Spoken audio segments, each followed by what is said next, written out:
All right. Well, hello. So yeah, partway through that intro, I kind of remembered that, oh yeah, I bought the upgraded version of Mechanicus 1 because yeah, the freaking soundtrack was really good, and all the memes, the YouTube comments uh about and all that about, like, yes, the dropping the bass with an organ, all that stuff. So yeah, I bought it. It's great. I just hadn't added it to my playlist. Obviously I'd have to do the same search for DMCA, like permission and all that. Just if I were to play it during actual portions of the stream. I mean, I've been cutting those out of my streams and highlights anyways. But yeah, I don't know, just for some potential future issue, maybe. Because it's definitely one of those I'd like to include. Most of the tracks seem to be like that main theme, pretty short. I probably have to check on some of the longer ones. Just because sometimes it can be more ambient and all that. But yeah, otherwise, it's just good. So yeah, this is the Warhammer 40k Mechanicus 2 demo. I just realized, yeah, maybe I gotta do my usual thing.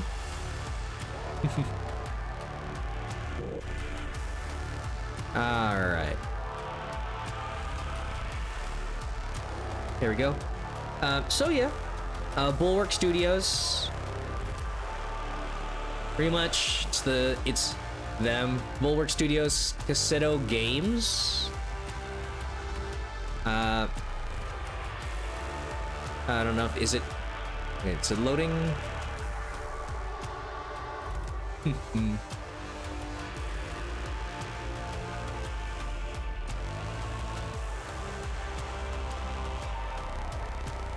Okay, hopefully oh, it's the preview videos. Okay, I was wondering if it wasn't loading, but yeah. Cassetto Games. Why does it list Bulwark? I guess, are they working with them? Oh, right, okay. The developer and the publisher. So yeah, this is the weird stuff again. So clicking on that brings you to the Cassetto Games page. Guess it's their in-house then, unless this is a broken link. But otherwise, I mean, you know, same usual disclaimer about, like, okay, we'll see how the demo goes.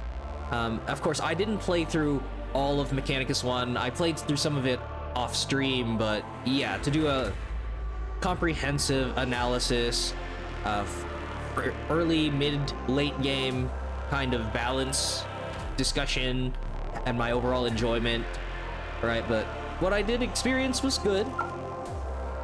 But obviously, I don't know if it suddenly trips at the finish line, so I don't want to give off the impression flawless and all that. But just wanted to get that out there. And of course, the disclaimer that you never really know how companies change. Maybe like key people coming and going. Who was the visionary behind something, perhaps?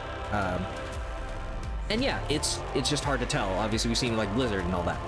So, all right. Oh wait, sorry, and that's me looking at the Mechanicus 1 page, idiot. I think, yeah. But otherwise, I basically went over this in the trailer kind of reaction. Because I again still enjoyed what I did play of Mechanicus 1. So, yep, just showing that. I can provide the link if so desired.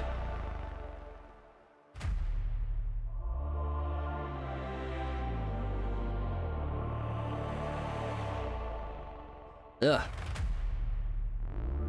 I believe there wasn't an intro cinematic, so yeah, however long the to be determined uh, release date, if they're going to have a similar kind of perfectly quotable intro about knowing the weakness of your flesh disgusted me, the strength and certainty of steel. I'm not quoting it properly, but you know.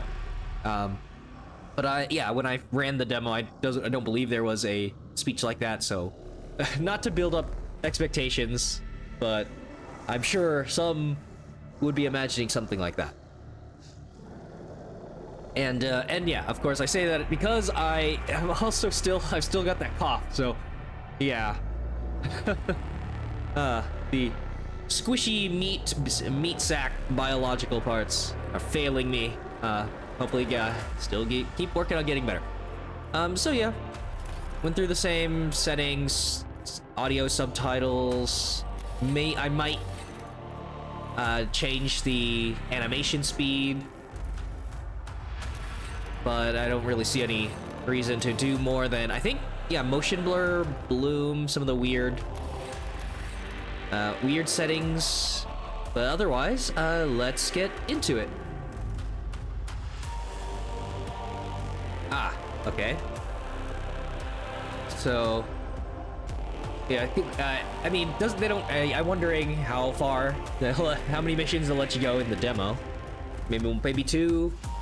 But otherwise, start an entire campaign. Very generous demo. It makes it sound like. And yeah, narrative, easy, normal, hard, super hard. Wow. Okay. And then yeah, customizable. Of course, probably disabling achievements, all that, but yeah, there were times with like, oh, this is something, there's a certain game mechanic I just cannot agree with. I don't recall this from Mechanicus, but yeah, obviously I'm not an expert, so yeah, probably gonna stick with normal. I'm not going to bust my balls over the demo and then start complaining about balance issues when it's like, but you wanted the challenge. So, but yeah, of course, everything more difficult. I like so yeah, nowadays I like the tactical flexibility of a difficulty that's not too high, not too low. You want to be able to experiment with things and not have to do the perfect play every single time. And it also lets you go for style points. Like, how well can you win? Yeah, tactical decisions, calculated sacrifices. We'll see about how the expendable minions, whatnot.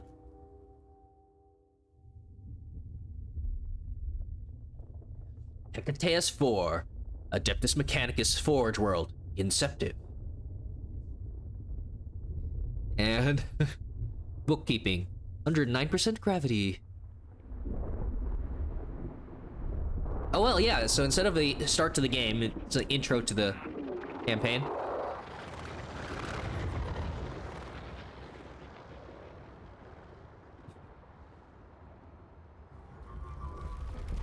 I think that's a 3D model over... Yeah, it's probably a 3D model over the 2D painting. It's very pretty.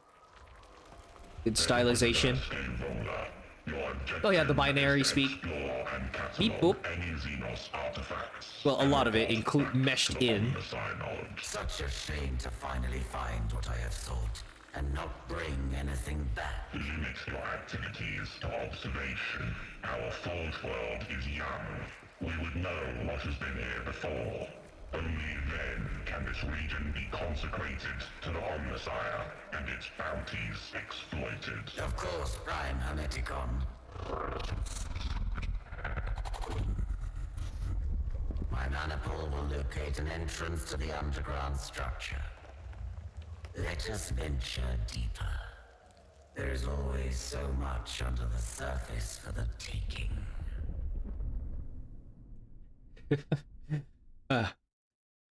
Looting planets. So yeah, there was voice acting for... I talked about it in the trailer reaction. Voice acting for the Necrons when they were speaking English. And yeah, the binary speak for the tech priests or the tech seers. And yeah, again, until I refresh myself, kind of forgetting. Okay, I mean, yeah, for the servo skull, just it's transmitting the idea. Don't have to.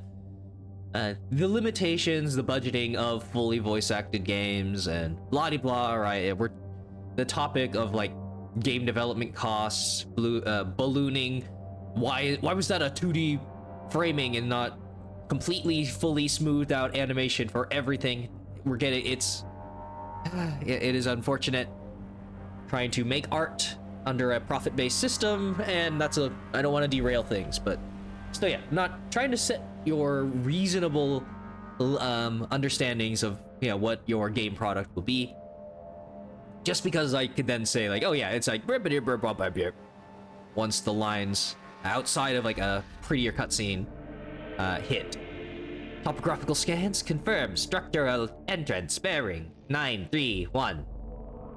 A door left open. Oh, okay, never mind. You don't need the servo skull voice with a filter or something. Scout ahead. Secure the entrance.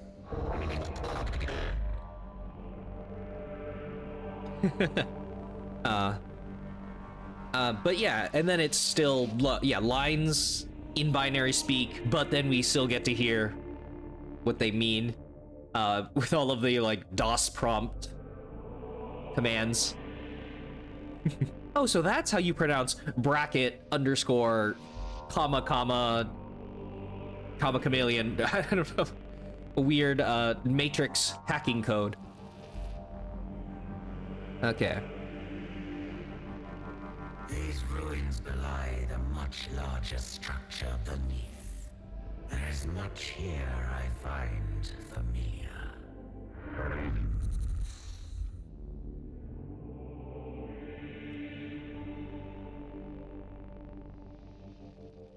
All right. Yep, exploring the nodes. No branching choices yet. Emergent anomalous energy readings, unknown origin. Maybe this have to lower for the servo skull. I'm just going for the tech priest. The nerd a little nasally. Emergent anomalous energy readings, unknown origin. Xenos, my hypothesis holds true. The day will not be wasted after all.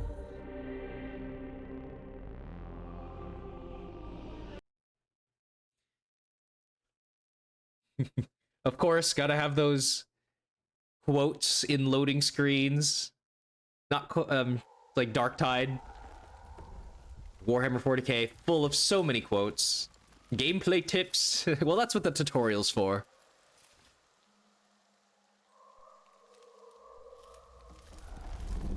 Okay.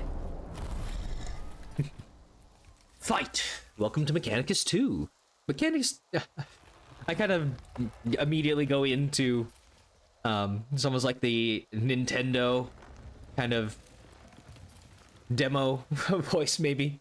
Mechanicus 2 is a turn-based tactical RPG in which you take control of a powerful leader, supported by a group of combatants. To avoid defeat, you must ensure your leader's survival at any cost, even the sacrifice of your other units. And yeah, I'm sure we'll see what kind of veterancy or other motivator that you should have for like, oh, I don't want to throw him away anyways.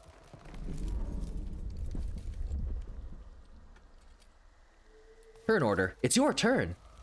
Your move! During your turn, select any of your units to play it. You can play each unit once per round. Okay, right. So it's like set enemy order. Yeah, from the trailer, I believe.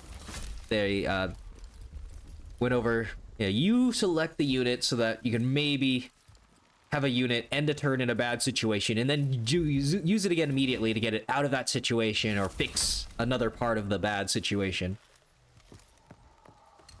Each unit once per round, use tab to cycle through your available units. And it's nice that the demo has its tutorial. I mean, this was I'm probably going to talk about it again more once I get back into the Menace demo, but yeah, when a game doesn't have a tutorial, that pretty much allows me to use my first impression as an analysis of like, okay, well, how well are the developers able to integrate it within the game and use tooltips so that the player kind of intuits what they need to know and what they need to do anyways. Because yeah, like you never, until you the developer knows, like, oh yeah, no, I've played enough games where I had no idea what was going on, so I wouldn't understand this, and I would need to be told this very clearly, blah blah blah blah. But yeah, in this case, it's nice to have that covered, so that hopefully I don't get too streamer brained and miss something super important, goldfish brain forget. But yeah, so then I'll be able to, after the demo tutorial, see like, oh, they never went into this thing that I questioned several times in the first immediately. Movement and weapons. By using a movement action, a unit may freely move up to its movement limit during its turn. So yeah, separate movement weapon action, not like, we're not going XCOM AP. I forget if I went over that. But that was basically how Mechanicus 1 had it, I recall. Although they had the the like cogitation points or something. See, this is where if I had played it recently, I'd have a better, I'd be able to better compare it. Oh, hey there's Sugnif. Hello, hello. Hey, so this game has a tutorial, so I'm not judging like, hey, how did the developers make things intuitive and stuff like that. So be able to see that a little more clearly. But yeah, it's my usual demo analysis. So, movement limit, and then each weapon action may be used once per turn, but be careful, after using a weapon, the unit cannot move again that turn. So yeah, I mean, until you get specific perks, units with that roll or something, not like a attack first, then move back, hit and run, potentially. But yeah, it's like, usually, you're stuck there. Traits and statuses. Traits are passive effects. They sometimes require specific conditions in order to trigger, so don't forget to read their descriptions. Streamers, they would already have skipped this or turned it off from the beginning. It's like, well, why didn't anybody tell me? During a skirmish, a unit may also be temporarily affected by positive or negative statuses. Ending your turn. Once you have finished using the unit you are playing, you can end your turn. But yeah, having more fun trying to stream some of these instead of just making them recordings. But I do wonder if like the Menace demo first part would have been like an hour off, shaved an hour off. If I, the interaction makes it better, but then also makes it take longer for me to do certain things. So yeah, we'll see how this goes. So yeah, no, I didn't use enough summons. I think I used a lot of servitors. I think I used a few of the others, the ranger a couple times as a ranged, extra range support. I don't think I used much more than that. Like the melee drone, I never used the giant tank Castellanbot or whatever guy. So yeah, not to fully analyze those about like, oh, they changed the stats. But usually good to throw these units down early on to get more action economy.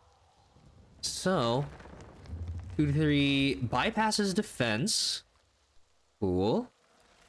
Gonna be the same like swarmed stats perhaps. Oh, okay, see, yeah.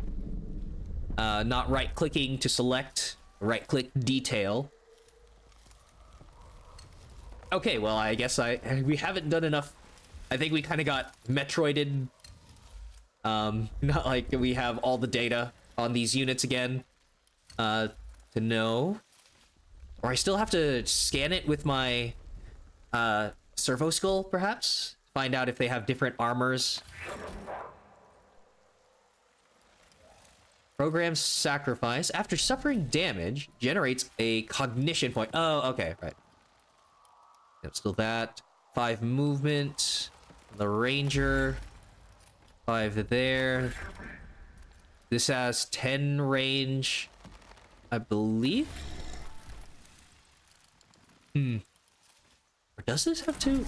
Oh, okay, yeah. So now I'm wondering, like, yeah, is this a melee range counter? Wouldn't it be 1 tile? And then it's like, okay, nope, it's calculating roughly tile distance with a radius. Okay, good to know that.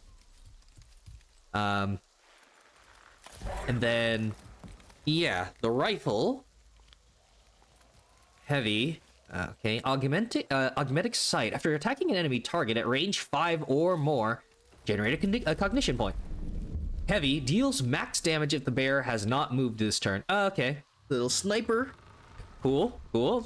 I remember that. It's like, you know, you have to do. Oh wait, no, that's yeah, freaking XCOM. Can't move and shoot your sniper without snapshot perk. I believe the only line of sight I have is that one. So, Okay. Oh, right. Oh, so it's, yeah, bottom to top. Which means it's gonna try to revive itself. Got 3 turns there. And then, okay, sure. Might as well do this so I don't forget. All right. So now I know it has 5 hit points. Research. Action-oriented research. It looks like I killed it a little more than halfway. Noted. Cognition points generated via unit traits. Cognition points are a resource unique to the Adeptus Mechanicus. Use them to empower your leader's movement, weapons, and skills, or to activate your leader's canticle for a unit. Ooh, oh, I'm so canticklish. You cannot have more than 10 cognition points stored. Action with a cognition points cost. All right. Wonder if it just keeps adding icon. Might just do that image times 5 times maybe some crazy amount for a huge game changer. Just like, you know, kind of cramps up the icon. So, sure. I maybe should have checked out the leader as well to see if I wanted to buff or some other thing as my first action. Canticles. Canticles are special enhancements exclusive to Adeptus Mechanicus units. Each Mechanicus leader grants 1 unique canticle to the units under their command. Okay.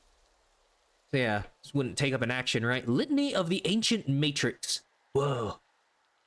I believe that... Yeah, so cognition costs down there, and... I guess that's still the range, because you would just click on it, click on the unit. So yeah, no range. So might be something in the future where it's like shield around this unit, and so then yeah, you have to check the radius. Maybe. The next weapon action this unit uses inflicts +1 damage. All right. I mean, yeah. Maybe there's a cooldown. Or I wonder if you could stack this a bunch of times so that you, yeah, one shot with a 5 damage attack sort of deal. So yeah, let's see if I screwed things up. Oh wait, no, I'd have to do the end turn because... yeah, because it's still on the Ranger before it goes through these next 2 units. So yeah, I got that. Yep, I mean, it ends, that's literally all I can do. Just to confirm it. Okay.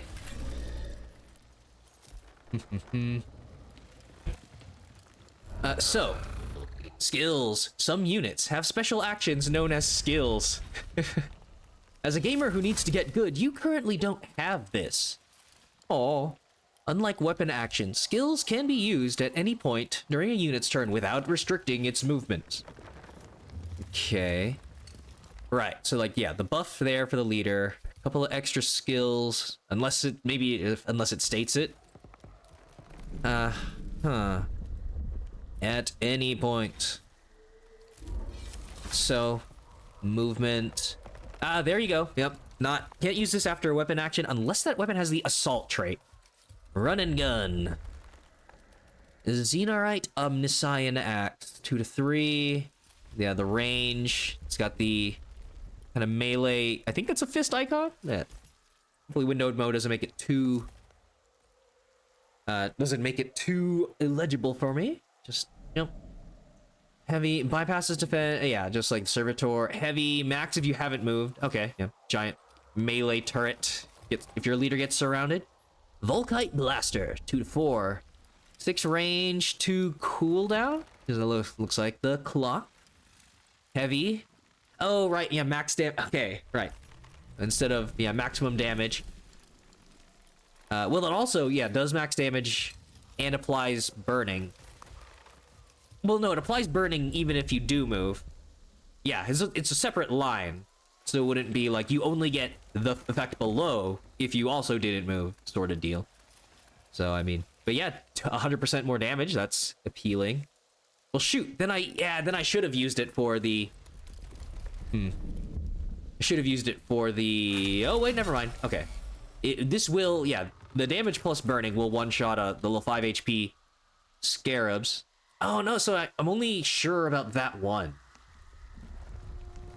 Huh. I should... Yeah, I don't know. But yeah, it's like, no, this one could still have slightly different arrangements. Eater mandibles plus max damage for every 2 HP this unit has remaining. Okay, yeah, still weaken the swarm. So I'm assuming, yeah, maximum plus 2. You might roll, you can still roll 1 to 4 then. Okay. Self-destruct. Necron Dominion. 2 damage. Okay, it's a suicide skill. Inflicts weakened. Attacks by the unit that this thing self-destructs on always inflict minimum damage. If an attack inflicts that damage... Oh, inflicts flat damage. Reduce that damage by 1. Inflicts damage on a target equal to this unit's remaining HP. Oh, okay, it says 2 because it currently has 2. Huh. So, wow. Up to, yeah, it's like 5 damage? And then flying. Makes sense. Okay. So yeah, still not able to do the heavy on this. Yeah, burning 1 bypasses. And then the macro stubber, 3 damage, 1 time, 5 range. Pistol can be used within melee range. And then Xenarite Data Curse, 6 range, 1 turn cooldown. Oh wait, no. Huh. No, it has the clock counter, and then well, no. So that, yeah, it's the actual hourglass. Says 2 turns. So, So maybe I'm, yeah, assuming something different then. Might be a minute. Whatever. Maybe it'll explain that later. Apply weakened and immobilized to the target. And then, yeah, minimum. Reduced, cannot move. Way to stop melee, crazies. Okay. Yeah. Nice. Predicted movement, can finish off this guy. Yep, do it before gets an action.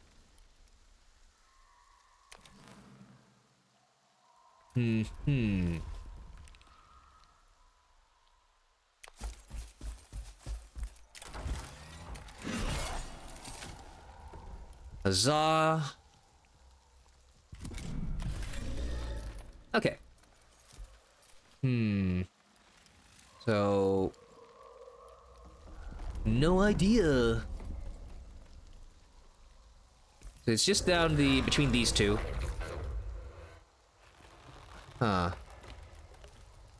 Well, I should be able to do, yeah, macro stubber. Oh, okay. Well, most I can do is, yeah, weaken this guy. Or it might be, oh no, I can't. Yeah, so I probably should have still done it with, gotten the kill with this. So that, yeah, I could move forward and deal damage and deal damage with both servitors. Maybe I was waiting for this guy. Oh, well.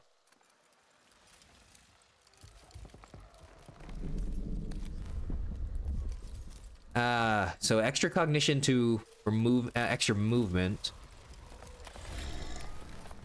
Yeah. I mean, it's still good.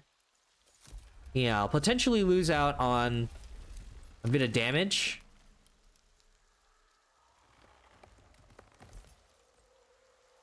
And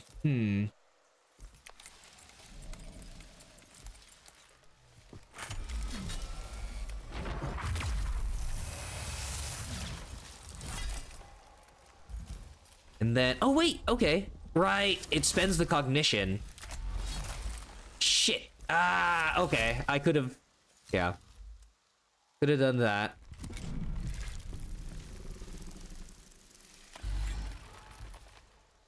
Uh-huh.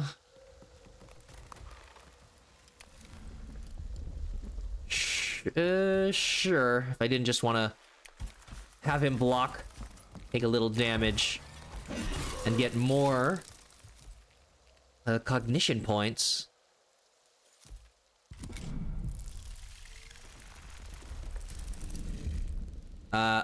Okay.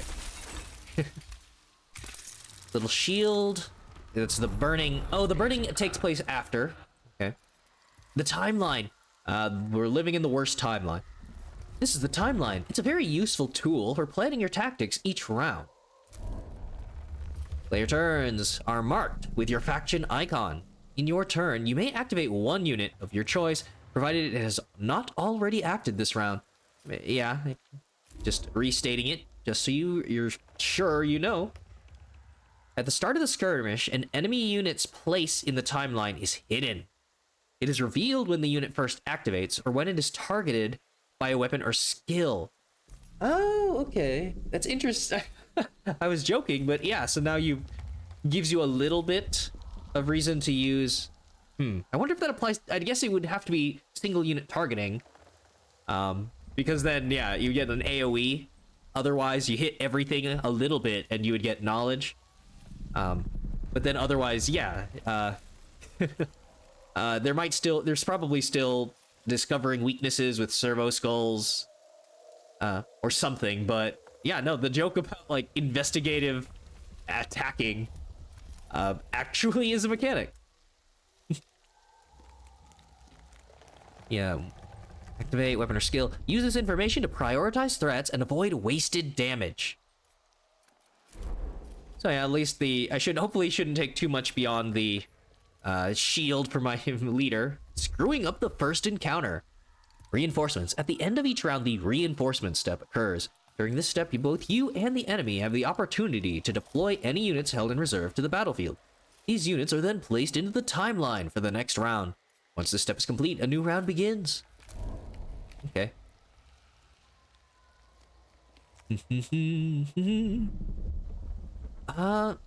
So yeah, it's not the hourglass icon, but it does still... Huh. It does still, like, you can't use it immediately again. So, Alright, well. Yeah, no line of sight there. Just a tiny little half-cover wall. So, he's gonna go next. And then, yeah. Not much, unless I ran a unit in there. Curious to see if I just disrupt it.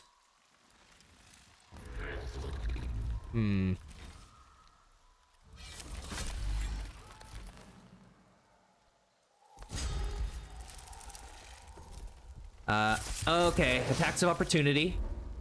Well, there you go. Attacks of opportunity. Once per round, a unit can make an attack of opportunity. Attacks of opportunity are triggered when a unit leaves the melee zone of an enemy. Okay, well, I probably... Yeah, so it's not a unique trait for, like, a melee-focused enemy.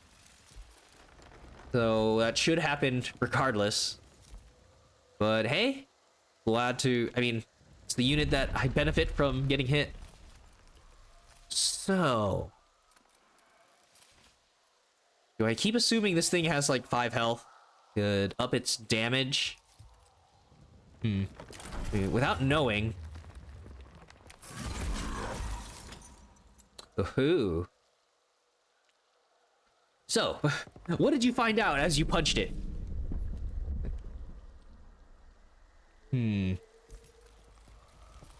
For movement, of course, the 6 health. Gauss Flare. 1 to 3. 8 range. Gauss. 10% chance to inflict +1 damage. Plus 10% chance for Dominion level. Right? Rapid Fire. +1 damage on targets within half range. Oh. Well, I mean, I believe it seems like it could still be usable in melee. It says no. Oh wait, no. It's got the red, canceled sign because the unit is engaged in melee. So yay. So yeah, it's just a gun that works better close up, but you still don't want to be engaged. Reanimation protocols. After suffering fatal damage, enter into reanimation, which we already saw. When reanimation ends, if this unit has not suffered additional damage, resurrect with 50% HP. Their number is Legion. When this unit is killed, it has a 20% chance to resurrect in your guard after the skirmish with 50% HP plus 5% chance per Dominion level. Yeah, if I were the Necrons. Okay.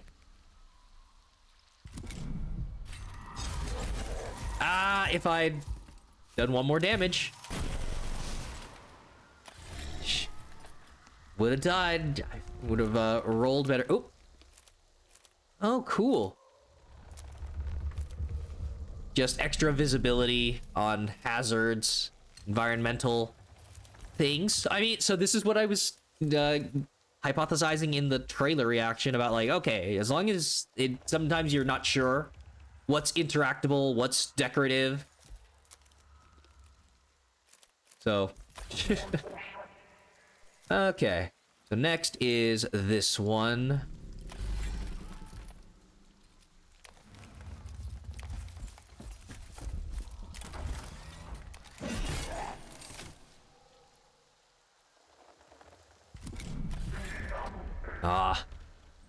Shame. You're not the lost unit. Well, unfortunately, that's gonna go first. Could move. But I don't need to do extra damage from not moving. I just need to get a hit on that last guy. Take cover. Some units can use cover to prevent themselves being targeted by the enemy. Be wary, however. Cover can potentially be destroyed by allied or enemy attacks. Move to a cell with a shield icon to take cover. Prevent being targeted. Oh, an opportunity because, yeah, you're leaving, of course. Okay. So, don't need to spend cognition on this. Oh, right, yeah, attacks of opportunity. Nope. Oh, it's 1 damage 3 times. Yeah. 3 times 1 damage. Alright, so probably dealing with armor calculations, damage reduction. Okay. Ooh, regen shield.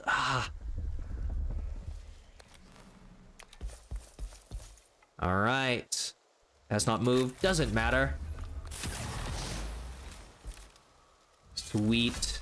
He still does get to move forward, first, so believe should finish off the servitor. Oh, he rolled low. Fortunate.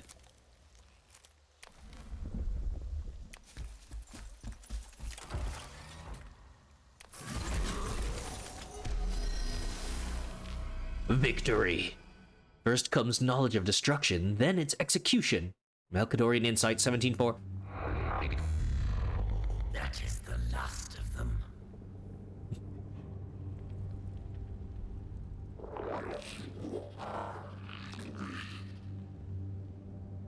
Emergent. Partial exigency report from Servitor 99-7 Gamma. Location 18.9 meters below. An emergency? What is the servitor's status? Report. Oh, okay, so this is... So yeah, I was trying to remember where I'd heard Scavola. So I'm sure there's meaning behind the name. Mythical, historical. But yeah, they use the name Scavola. And I forget if they were in probably Mechanicus 1. I don't forget the adjutants. But yeah, they use the name in one of the secret level episodes. Was the servant to that king, to the Arnold Schwarzenegger king.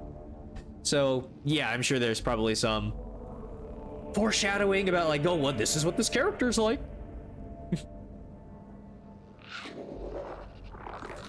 Communications interference. Request cannot be fulfilled. Then we shall have to see it for ourselves.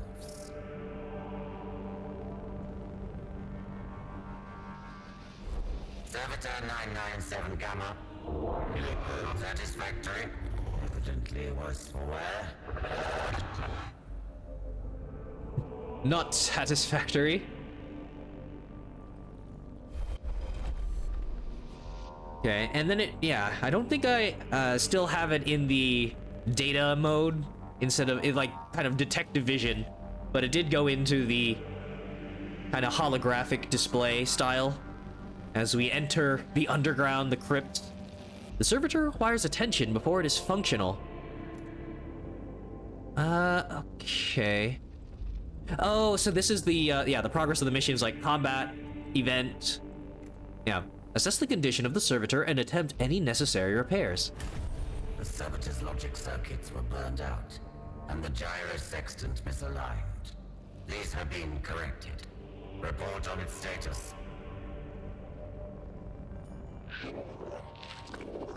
Servitor 99-7 Gamma functioning at minimal capacity.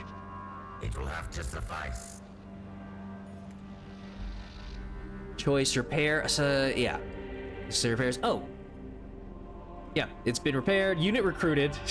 We got one to replace the loss. This one is damaged. Its machine code generator must be malfunctioning. Servitor, engage low Gothic speech mode.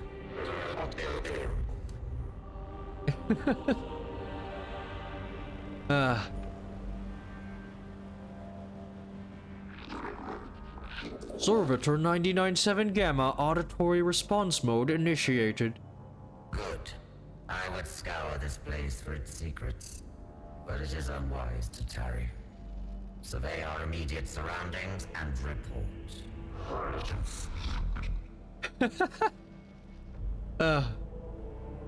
Frustration binary. Core chamber detected beyond gateway. The mechanics of fate have put a door in our path. Surely the Omnisire wills us to delve further. Deeper, more greedily. Don't tarry. The player would just investigate every room. Alright. So I was looking at this one for a second, and I was wondering about like, oh, is this gonna be a Sauron's eye kind of laser turret? It's like, okay, nope, it's just that's not a pupil or whatever, the iris. It's just the fancy energy ball holders. The Xenos technology of the gateway is unresponsive. Decide how to proceed. Subtlety. Attempt to open the gate by finding and examining the locking mechanisms in the hope of operating it directly. Aggression. There is no time for the vagaries and hazards of Xenos technology. Use a pair of ammunition magazines as improvised explosives to blast the gateway open. Do not tarry versus attracting attention.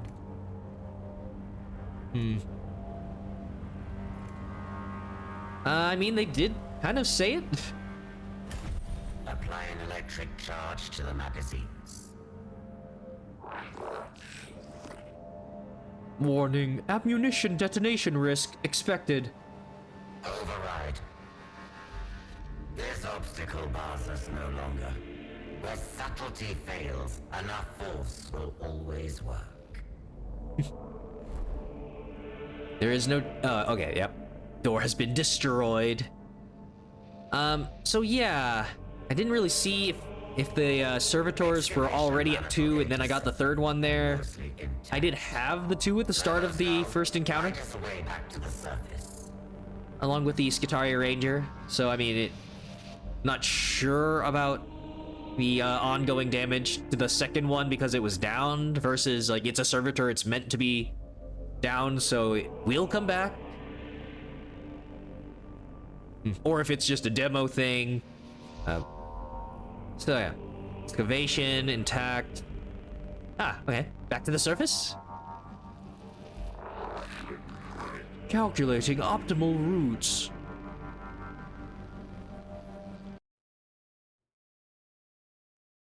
For an eternity, we slumbered. And as we slept, we dreamed of half-remembered lives and new forms of cold. It's like first half of the demo is delving in, second half catching them on the way out as the Necrons. Of the empire that was ours and the galaxy that bowed to us.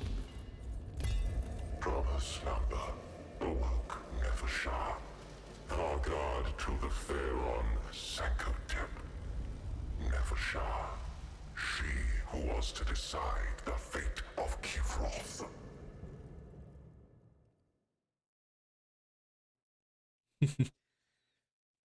It would have been... I wasn't sure if we were gonna start getting Necron quotes. There's too many...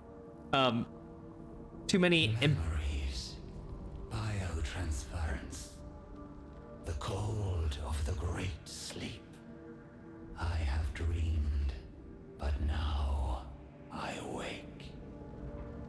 But I wasn't sure if, yeah, we were gonna get Necron equivalent scripture and all that, but yeah, there's so much from the, so many Omnissiah quotes from, or the, or quotes from the rest of the humanity, the Emperor, the Codex. So, I don't know. If there's just not enough, but I'm sure they could if they wanted to, just like find enough sayings.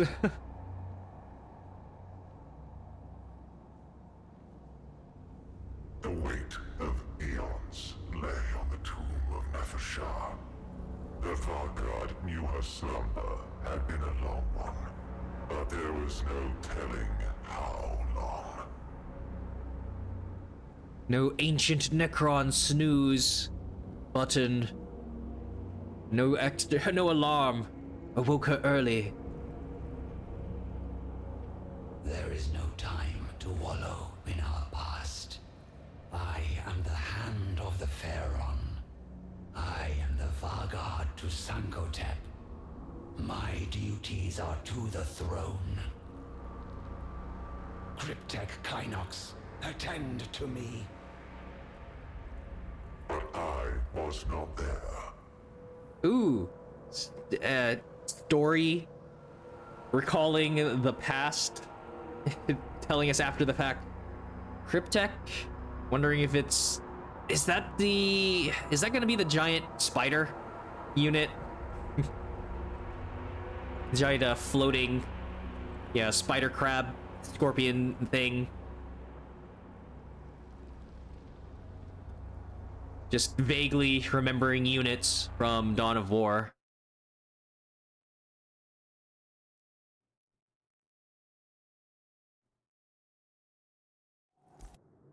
Nefershah found herself faced with alien intruders. She regarded the creatures with as much mild curiosity as anger. They appeared partially biological and carried weapons of strange and inefficient design. They moved to attack, but Nefershah gave no quarter. Yeah. Hit with claw. Obligatory it's like, female protagonist. So woke that we don't get Necron with giant robo titties. Only the ignorant would despoil the tomb of a Pharaoh's Vargard. For that ignorance, I am the punishment.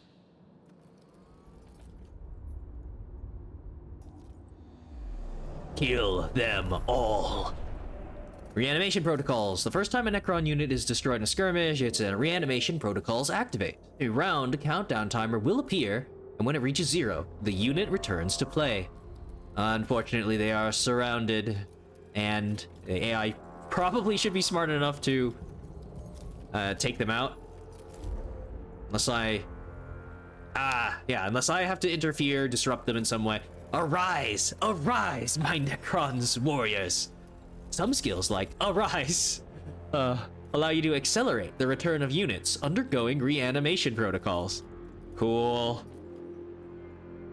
I always love when it's not just the name of the skill, it's the exclamation mark. It's like, it's very important that is included in the name.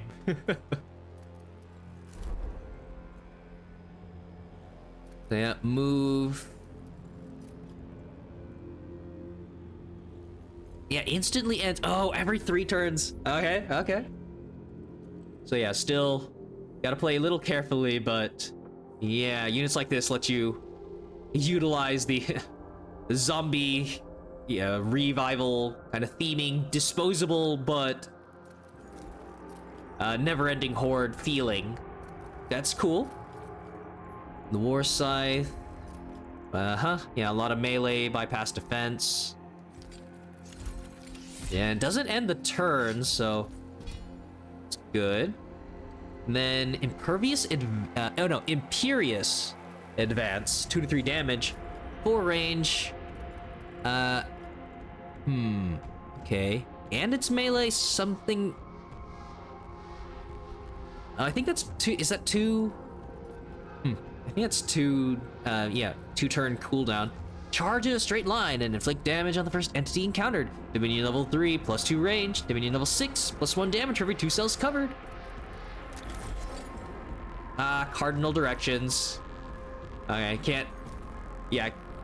So I'm immediately thinking of like XCOM, the new XCOM, right, where you would have radial targeting and calculate the distance roughly where you would end up. Probably like kind of like rounding to the nearest integer, like where your final tile would be. But I understand why they would keep it that way. Blast! An enemy at a diagonal! Untouchable. Okay. So, I mean, yeah, I don't know why it would ask me to target, because it's all of them. Oh, okay, I can click anywhere. Cool. So... so yeah, you still have to... It has a range because it's a charge, but it's all melee. Well, no, actually...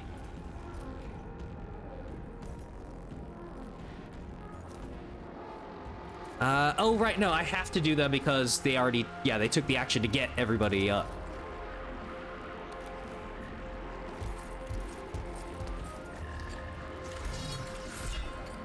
I guess I don't think I would have been in range for any of that anyways.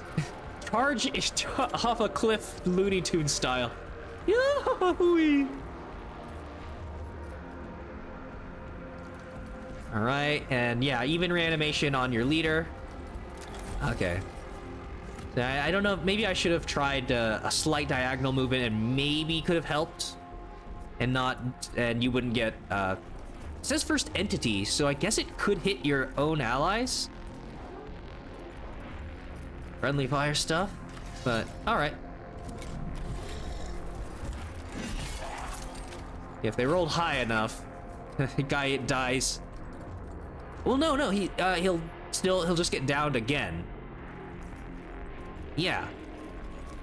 So can't leave. attacks of opportunity. And yeah, that and a ranger. Want to disrupt that. So, 2 to 3 damage. Flesh Hunger. When attacking a unit with less than 50% HP, attack twice. Dominion level 4, +1 damage from behind. Okay, specific facings. Dominion level 8, always attack twice, regardless of target HP. Cool.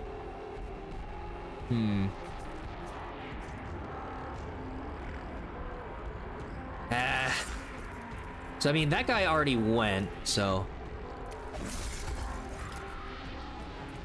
he's going next, so yep.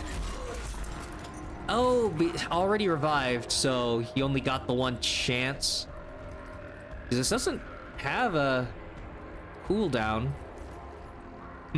Okay. Well. So yeah, you're gonna want to... Oh no!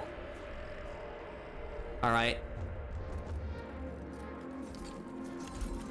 So yeah, I want to take cover against the ranger.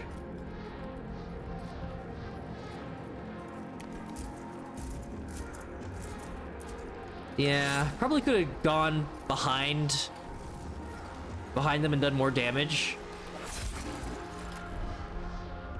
But then, yeah, like, probably would have been easily flanked. So, Dominion. 4 out of 10. Dominion level 2 with 4 points. Each time one of your Necron units inflicts damage, the Dominion gauge fills by the same number. When the gauge is fully filled, a Dominion level is gained, and the gauge resets. Each level enhances or unlocks certain weapons and skills. Okay. So yeah, not cogitation, just ramping up the fight. Kind of bloodlust. Kind of wah, actually, as well. Fighting. It makes us better at fighting. Raging.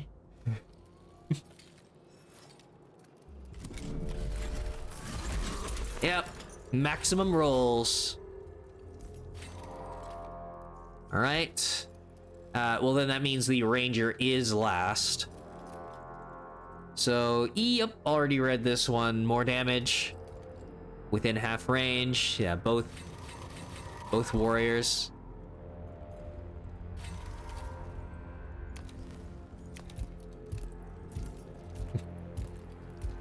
Slowly, slowly. Yeah, can't set up Overwatch. It's kind of a little wasted there. And I can't... Yeah, can't reach.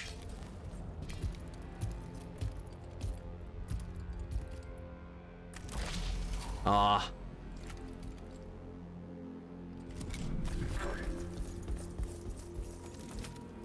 Are you... really? Okay. Nice range. Yay!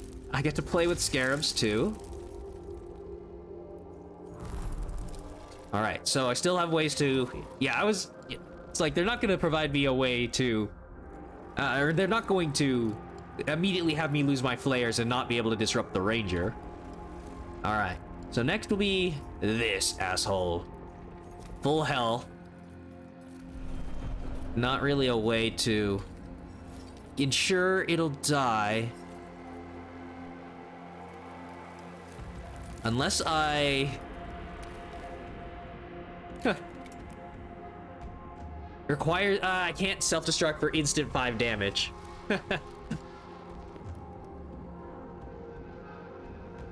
Yeah. Well, okay. Well, actually, I do want...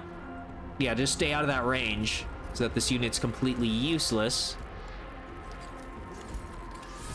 So then... Yeah. Just finish off. These enemies are just disrupt them now. So yeah. This is the only one.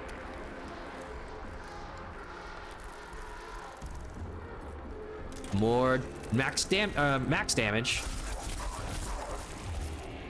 Rolled poorly.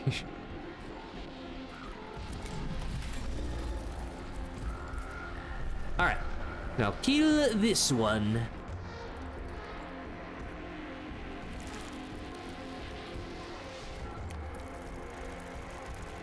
just roll anything but a 1. It's 1 in 3 chance, right? I mean, of course, the damage range, until people know the calculations, could be a problem where it's like it displays the damage range, but it's not a case of, oh, every number is equally likely. It's actually rarer for you to get the number at the maximum. It's like, okay, well then that screws up your probability calculations, thinking that, oh, you have a 1 in 3 chance of doing 1 damage, 1 in 3 of doing 2, 1 in 3 of doing 3, right? As I think that was something about XCOM, the new XCOM, where you get punished for that sort of optimism about like, oh, well, I'm probably gonna take this unit out if I don't roll minimum. It's like, well, no, you're more likely to roll that side of the range. Okay, so now this guy.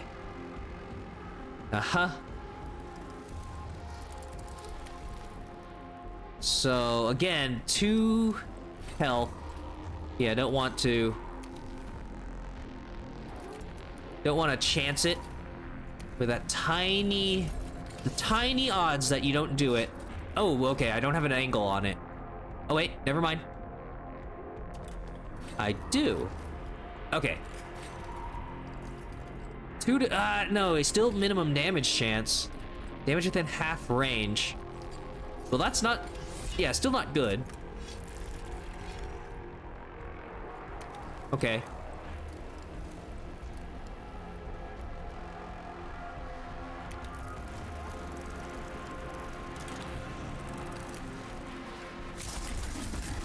Of course.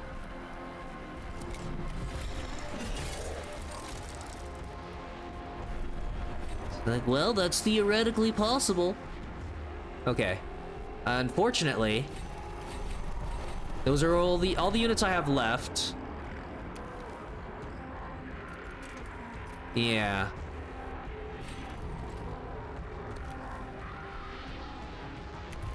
So, the Ranger is, yeah, definitely going to live.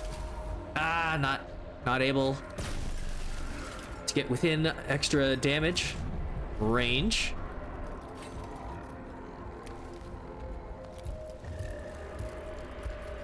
Oh shoot, maybe I should have stayed back.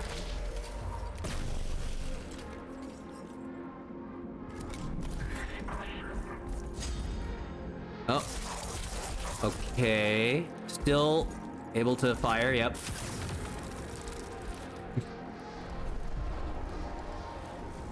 And then, I believe, 1, 2, 3, 4. Yeah, there's a little arc. So, I don't think yeah, so it has to be 4 tiles. I don't think I could tell them to stop early. Right, so if I went here, it'd be 1, 2, 3, 4, and then the arc, so they would miss it. So I actually want to stand here to hit him. Yeah.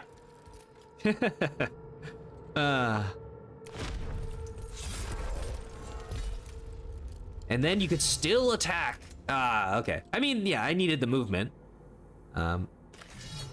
Right? Yeah, I think I would have been... Yeah, 1, 2, 3, 4. So yeah, I wouldn't have been able to do that. And I mean, I'm not spending resources. It's all Dominion. Not looking good for you, buddy. Well, I shall give Nefashah the honor. Ooh, okay. So cleave weapon arc to destroy more cover. Don't need to hit the damage the tomb.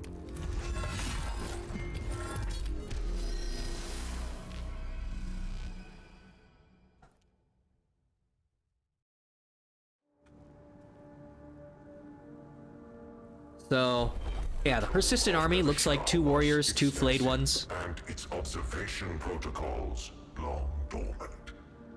Until they were fully activated, the Vanguard had to seek her cryptic advisor alone.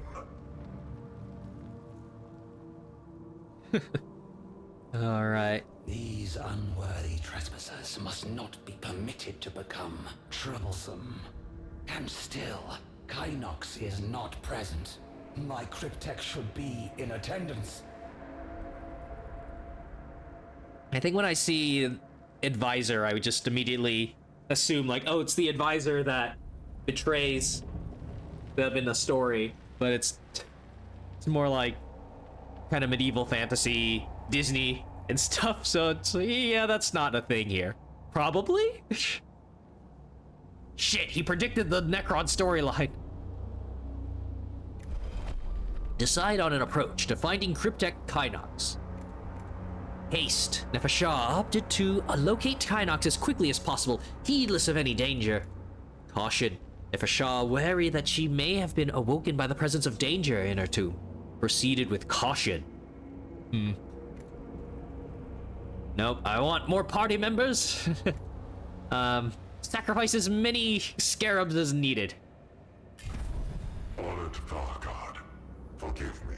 Some malfunction. Oh, it's not the big spider guy. Protocols has sealed my stasis crypt until these invaders are gone.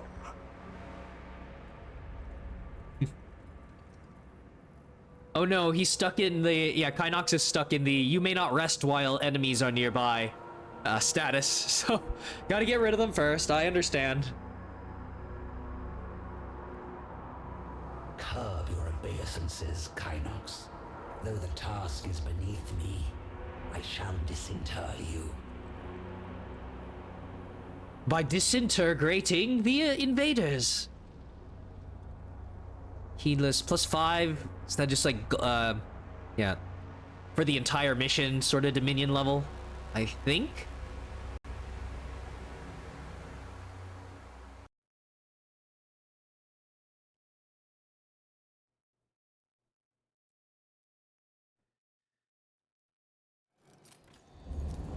Kill them all. All right, deployment. At the beginning of each skirmish, you'll need to deploy your units onto the battlefield. Place and move each unit with left click. You can also remove a unit using right click. The number of units you can deploy is limited by your leader's capacity, which can be increased through upgrades. Yep, charisma, leadership stats. Need to have more party members. To control the army with maxed out charisma. Go forth, my minions. Kill all of them. Woke. Awaken. Okay, so we got 2 warriors. 2 extra warriors that are gonna be face down. Oh, that's an actual engine seer, yeah. Units from your heroes from the first game. Okay. Flayed ones, more health. I mean, kind of limited deployment, yeah, spots. Not, don't have to be too far away.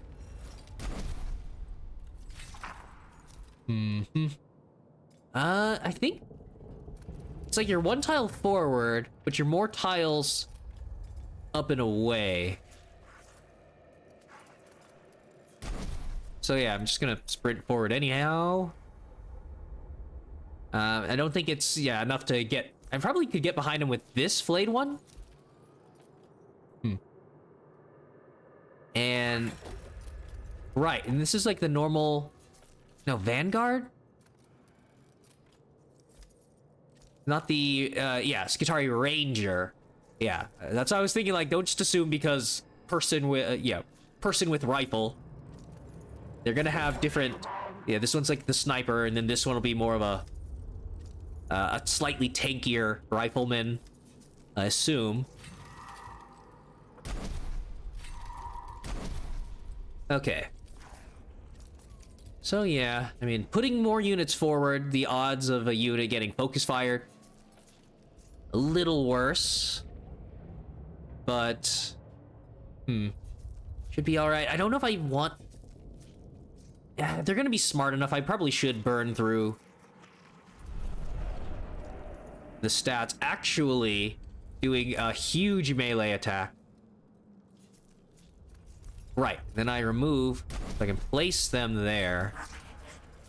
And then still send a flayed one after this. After the ranger. Yeah, if I am limited to these slots, this is probably the best.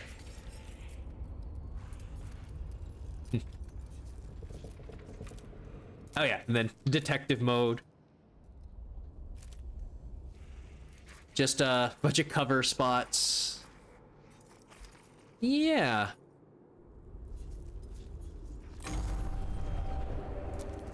All right. We got 2 turns. Uh-huh.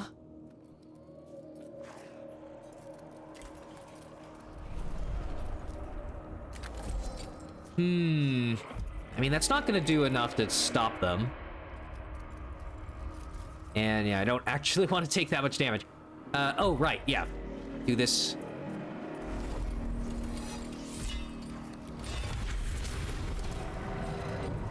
Maximum power. So, oh, wait a second. Yes, I can do enough. Because, yeah, I saw it's all cooldowns.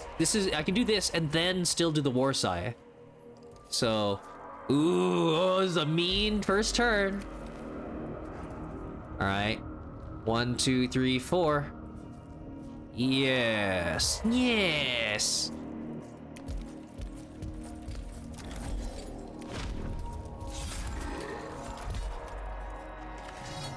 I mean, as long as you don't do minimum damage, right? What are the crazy odds of that?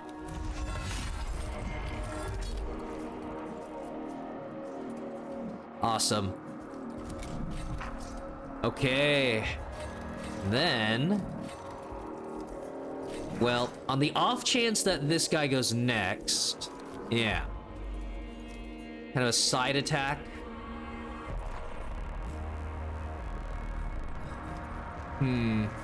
6 versus the shield. Eh. Yeah, I don't think...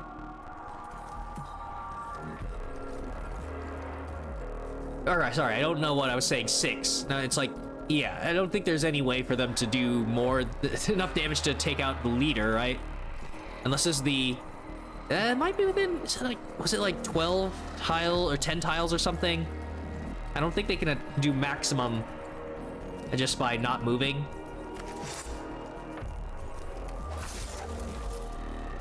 Okay.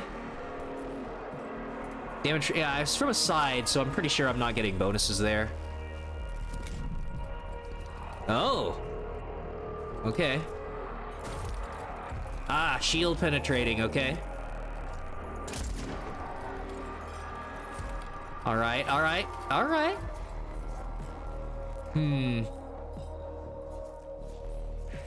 Well, so they're already, yeah, even with reanimation gets you just 3 out of 6. This guy was already 3 out of 6.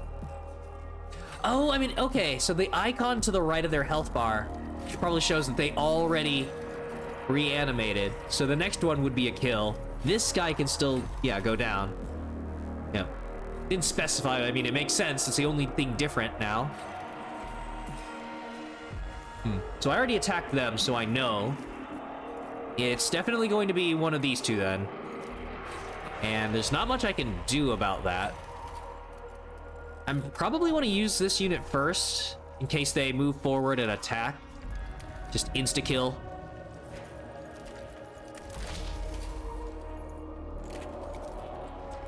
Let me see.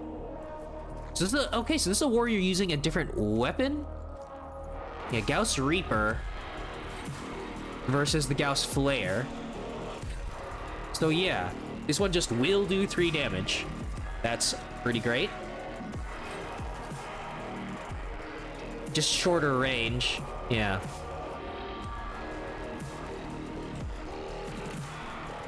Whoop, whoop, whoop, whoop, whoop, whoop, whoop. Okay, well, I don't want to get close enough for them to attack.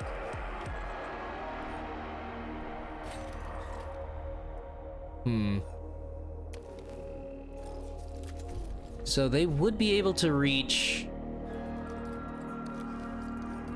yeah. The range... unfortunate. All right.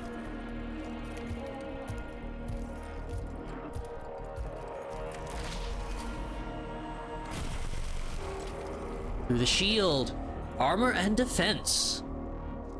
Some units have armor and defense. Armor, making them harder to kill. Each point of armor reduces incoming damage by 1. Defense regenerates each turn and absorbs incoming damage before it can reduce the unit's HP. Oh yeah, defense, the shield. Yeah. Some weapons and skills can bypass these protections. Right, melee. Ah, all right. Ouch.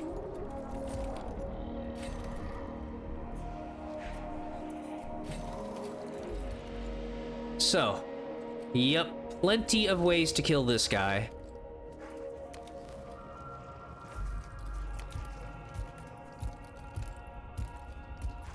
One to 3 plus 1 within half range. Unfortunate.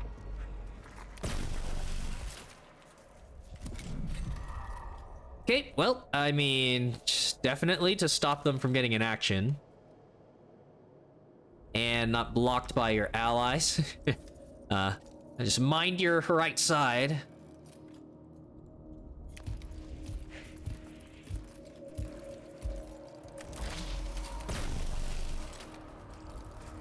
Well, of course, that one was within the 50% range. So, wasted there. All right.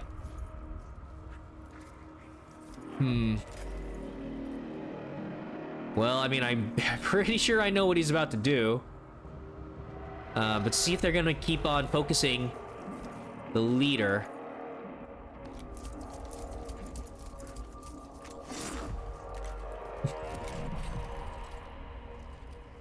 Okay. All right, and then you're gonna be farthest spot so that you don't get taken out for good.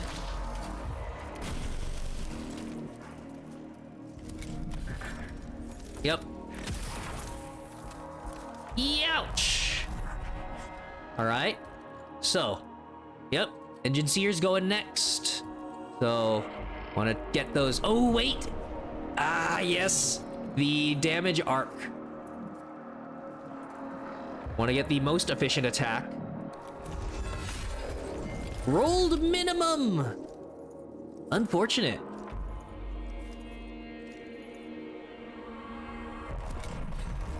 At least to get the shield. Okay. So, just keep on focusing the Engine Seer. Maybe I mean, there's no way they're gonna leave the area of opportunity. Or yeah, you're gonna leave and get an attack of opportunity. So, less than 50% HP, attack twice. No, yeah, it's just above half, of course. Wouldn't be behind. Actually, okay, and their single attack is not a range. I guess might seem a little, woo, reaching back for the attack. I'm gonna get you.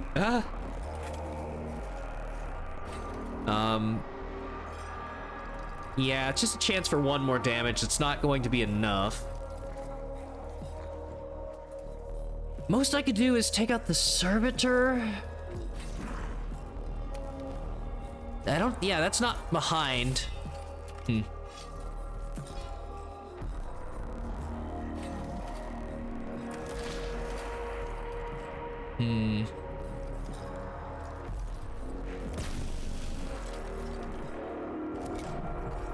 Really?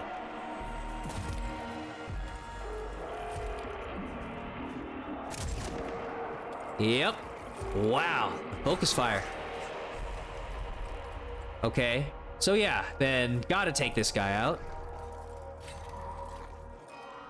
Plus damage will work.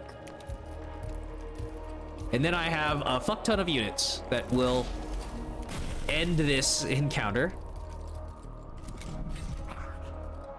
All right, now they're below in health. Scurry, scurry, scurry. Do it twice. Death. Alright. Let's see if I can, yeah, deal enough damage. Don't think so. Oh, wait. Oh, okay, so allies actually blocking the way.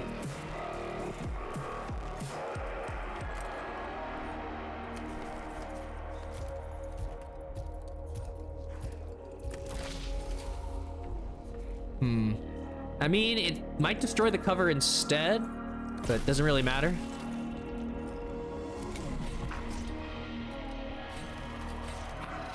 It's just these two. Okay. I mean, it's not gonna make a difference. Can't attack.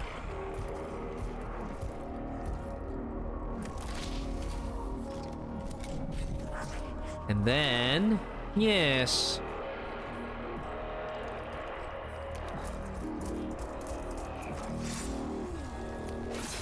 Oh, 2 to 3 damage, so they're dead because they can't leave without, yeah, they can't do anything without incurring an attack of opportunity.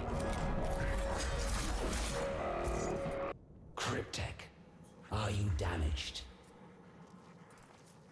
Nothing that cannot be attended to later on at Vargard.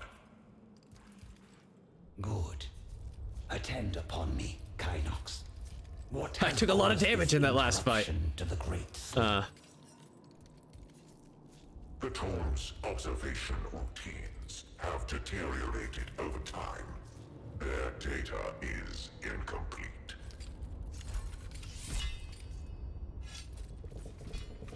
How long has it been? More than a quarter turn of the galactic plane.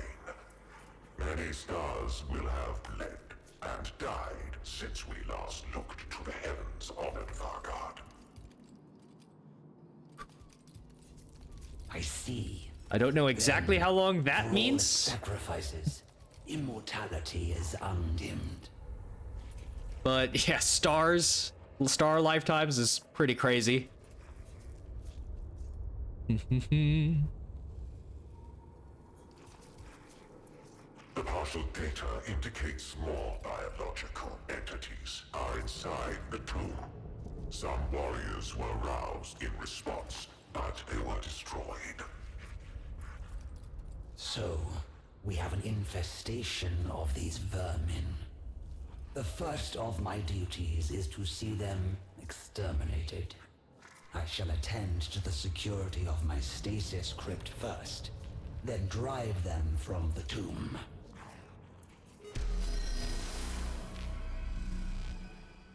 It's not work if you enjoy it. That's how they exploit you. Oh, okay. Bunch more now. Still missing Engine Seer Devos. It would be logical to rescue him if he yet lives. Preloading regret. Oh, set level 3 out of 10. Though an escape route is the highest priority, it would be an unforgivable waste to squander this opportunity to examine a Necron tomb. I lost treasures beyond enumeration to the exterminators at Silver Tenebris. The wantonness, the waste. I will permit no such tragedy here. Oh wait, if that was the previous planet on, I think the name, yeah, is that the previous, is that from Mechanicus? Because then, yeah, no. I suppose I should have, I mean, I don't think it's that much of a surprise to have like an Exterminatus be a twist or a climax of a story, so it's like, oh no, now you know about something that happened without playing through all of Mechanicus 1. So yeah, I'm there for the strategic action and the funny binary writing anyways, but sure. So that, I mean, that would explain the loss of data, getting Metroided back in your progress, and all of your Engine Seer's gear, or your squad, or something, I don't know. The loot.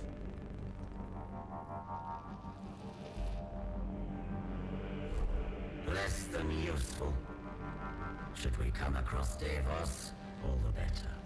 But for now, I must determine the best route through this labyrinth myself.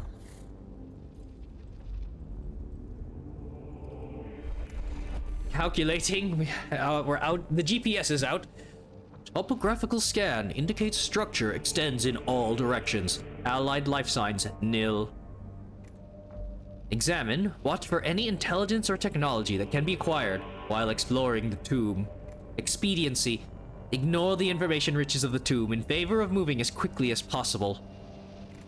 I'm too curious. It's gonna be a more enemy dominion or whatever. Eh. Multiple undetermined energy signatures located. Approximate escape route divination in progress. The tomb is no mere dead structure. Something stirs here, even if it sleeps. The circumspect approach was clearly the correct one. Thus, the pursuit of knowledge is always rewarded. Less attention attracted. Oh. Okay. I mean, it's like, yeah, whatever might be an objectively better response versus the odds of something good happening versus something bad happening. Don't know. Fewer enemies will spawn next skirmish to overpower the few that are there. And meanwhile, yeah, all of this with however many units it'll let me deploy.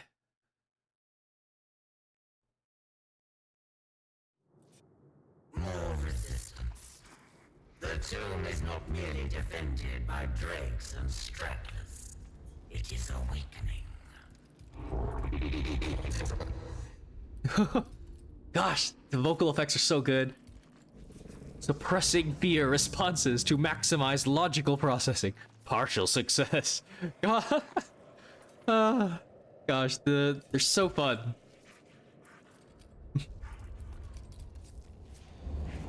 All right. I mean, the dregs, sure. I mean, yeah, we weren't really facing super weak enemies. Oh, well, yeah, it'll be like more of a... If the encounter was more scarabs than anything else. So, yeah. So, yeah, unclear, again, whether or not the server... Any unit being lost has additional effects. Or something just from the demo.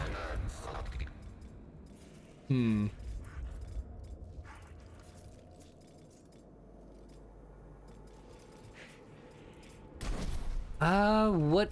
Oh, okay. Spawn locations, right? And cover. So yeah, not at the level where we're shooting over pillars and using other environmental hazards yet. Aim for the Necron chandelier so that it may fall upon them.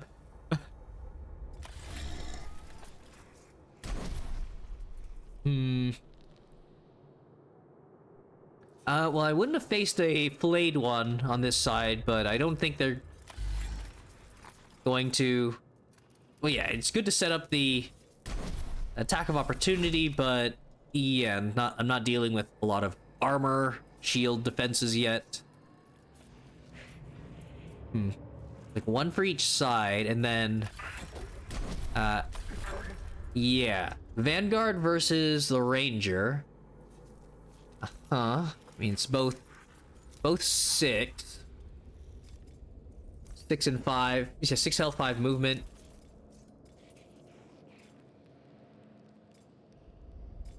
With a radium carbine. So, radium carbine, 2 to 3 damage, 6 range. The weird turn thing every 2 turns. Assault, so can move after it using it. Cool. Irradiate.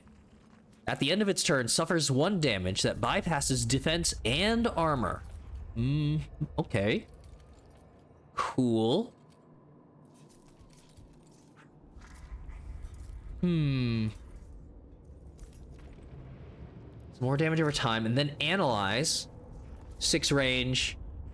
It's like cooldown of 2 turns. Inflict exposed on the target and generates a cognition point. Exposed suffers 1 damage from weapon actions and skills. Okay. Ooh, from focus fire? Yeah, and immune to radiation. Immune to being irradiated. Cool. I'll throw one of them in here.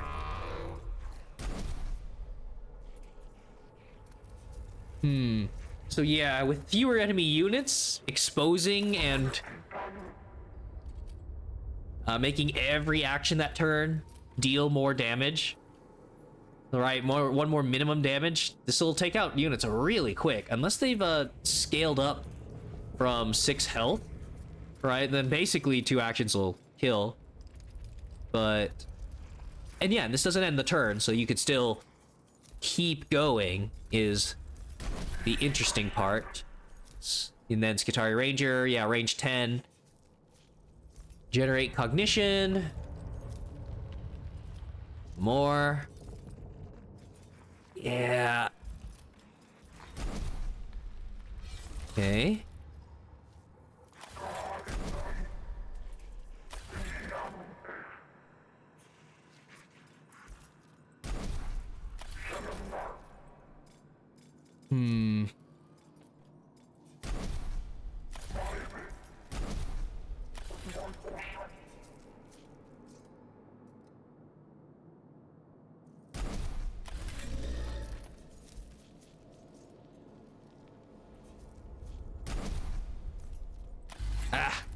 Okay, so he has very specific tile placement. So both of the vanguards.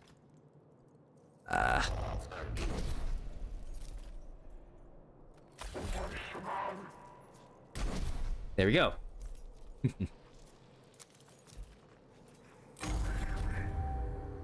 All right. So just delaying turns. See how many. I mean, yeah, of course they're gonna probably get reinforcements.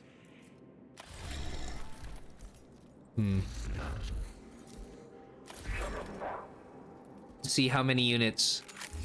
Oh yeah, most certainly going to be in range. These guys should have like an 8 range attack. Yeah. They're not using. They're using the yeah, the long range Gauss, not the Reapers. With a 3 damage.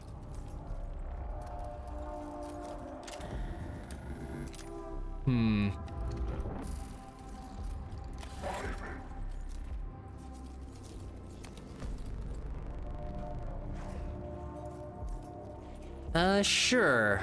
Take cover.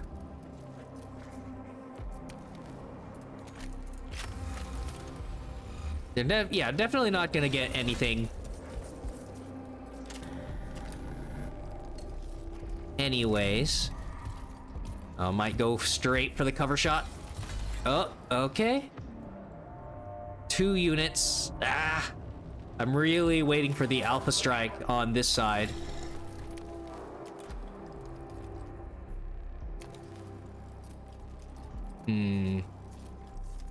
Yeah, move a unit here.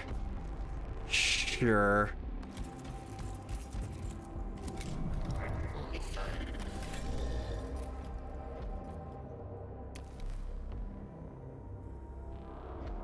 I think like right here maybe shouldn't get shot too badly.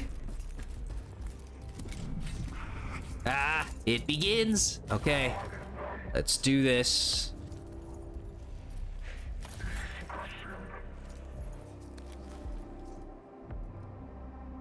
Yep, don't get blocked. Here we go. Generating cognition. And the targeting also, yeah, gives me knowledge.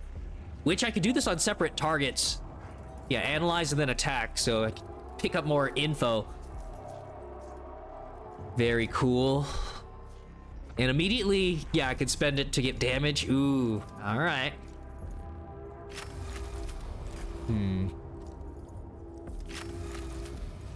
3 to 4. Oh yeah, they're certainly dead.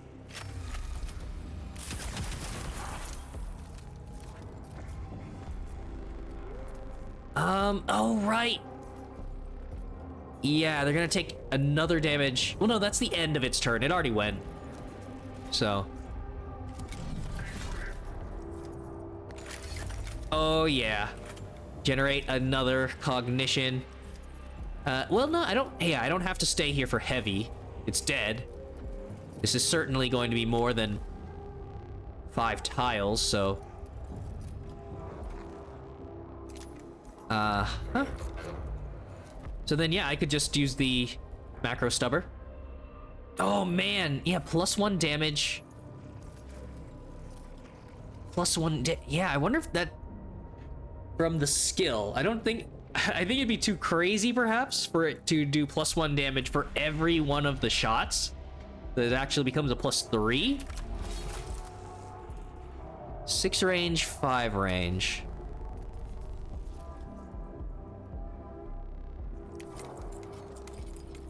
But we'll see if it shows me a 2 damage hit. Oh my fucking god! What the shit? Holy shit, I love Vanguards then. I mean, obviously the enemy armor might scale up higher, but for now, that is, yeah. Adding damage to multi-hit attacks gives you the most bang for your buck. So yeah, I could weaken and immobilize. To make sure they don't, the other guy doesn't get any closer. But, Jesus. And the multi-hit applies when he's downed, so he immediately gets executed too. What the? Oh my god.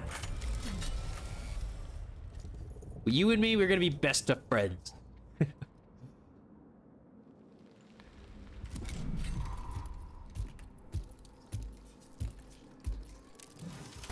Yep. Oh, minimum damage. Okay. All right. So, yeah, plenty of ways to shoot down this side. Plenty of ways to, I believe it, I mean, yeah. Not obstructed by the column, and I could see either side.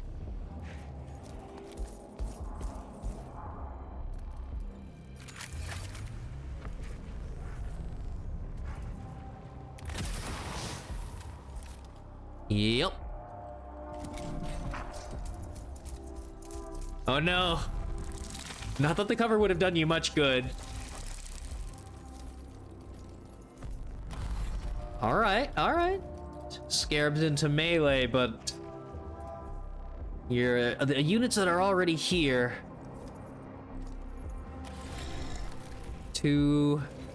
are already being, you know, weakened. But unfortunately, not a lot I can do here. I can just get into cover. Yeah, I suppose. I mean, it doesn't show the shield. It might just be a line of sight thing. But yeah, definitely don't want to stay out in the open here. Yep.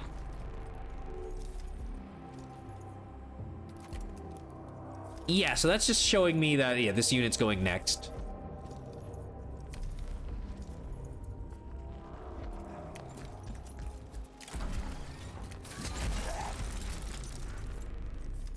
I mean, it does extra damage, max damage for every 2 health, so I mean, 1 more wouldn't have mattered.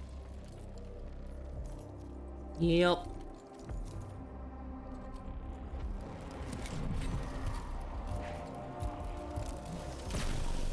Ouch. Through cover. Okay. So, I mean, this guy just went. And because it's the unknown one...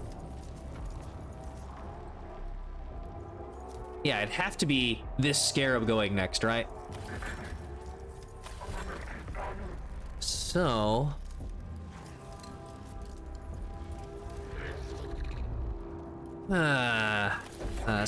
Vanguard. Adjust. Yeah, probably move. You don't get focus fired on this side. Analyze. Take more damage.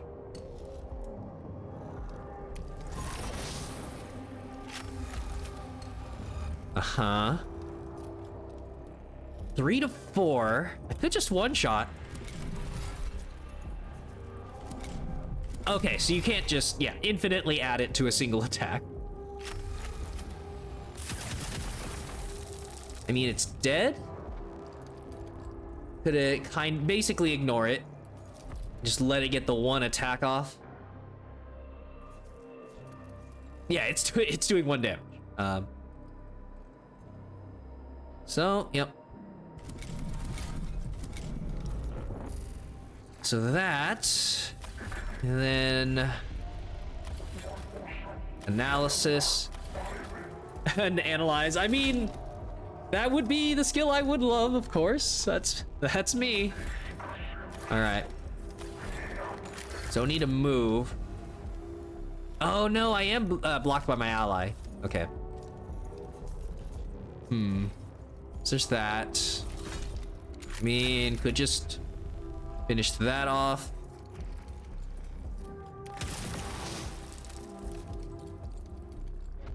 Sure. Eh.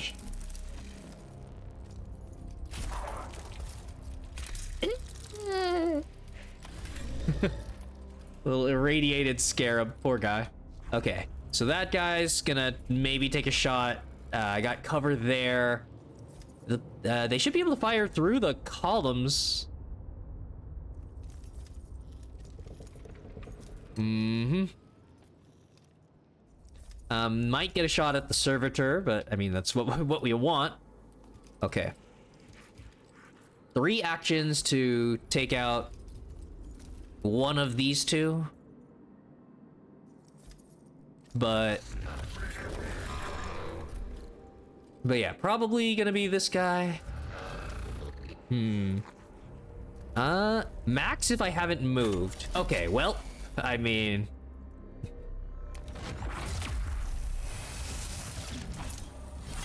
so that at the end of its turn suffers a damage. Would still like it to not get its hit though, so yeah. Oh, right. Yeah, after, yeah, attacked, not run and gun, so multi-hit, so executed. Right. Weaken and immobilize that guy. Makes sense to me. Oh, right, okay. I mean, still great turn.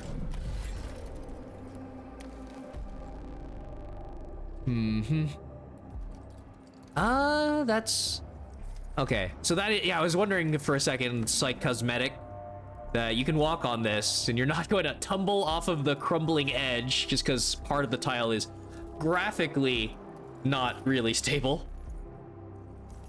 But I'd be able to, yeah, walk this way, circle around the edge. Oh, yep.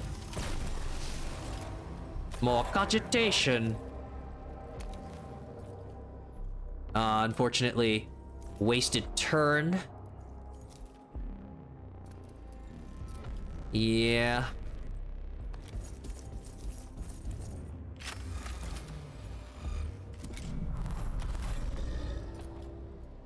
The body is irradiated. Yep, if I hadn't already overkilled with multi-shot, then the extra damage would execute. Gosh, so many reasons to love the Vanguard. With action economy. Okay, well that guy's going.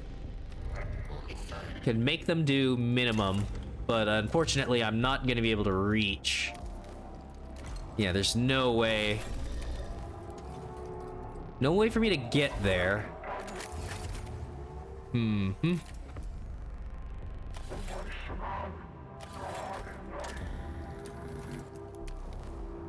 Yeah.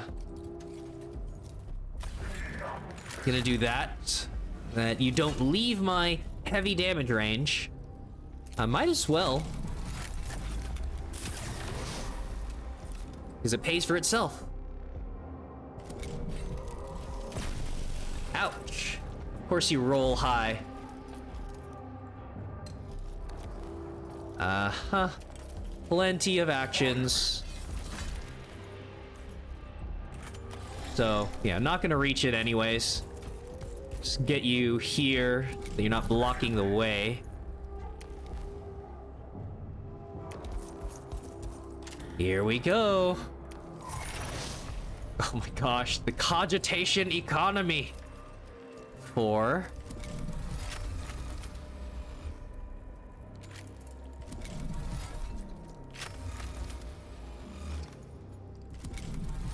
The next weapon action. Huh. +1, exposed. Huh, I'm not sure if it's glitching so that it's not able to stack. Oh, I'm an idiot. I have to.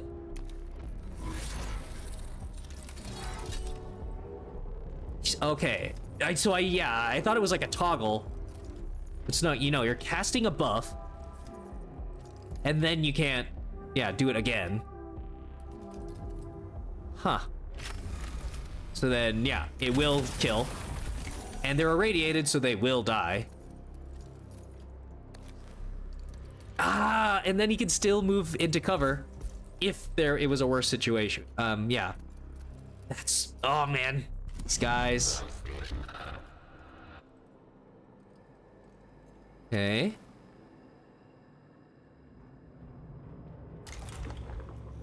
Yeah, not exactly a great path here. Mm-hmm. Just fire in that general direction. I mean, I can take this cover out. Maybe the path's easier for this servitor. No. Yeah, of course you can't walk over the hole. Yeah, you can twist an ankle on that. And dead. Oh, wow.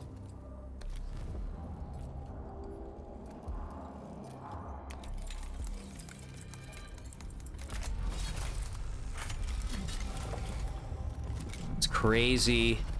New turn. Well, probably gonna just get you disrupted in melee. Or just, Cool Ranger versus, that.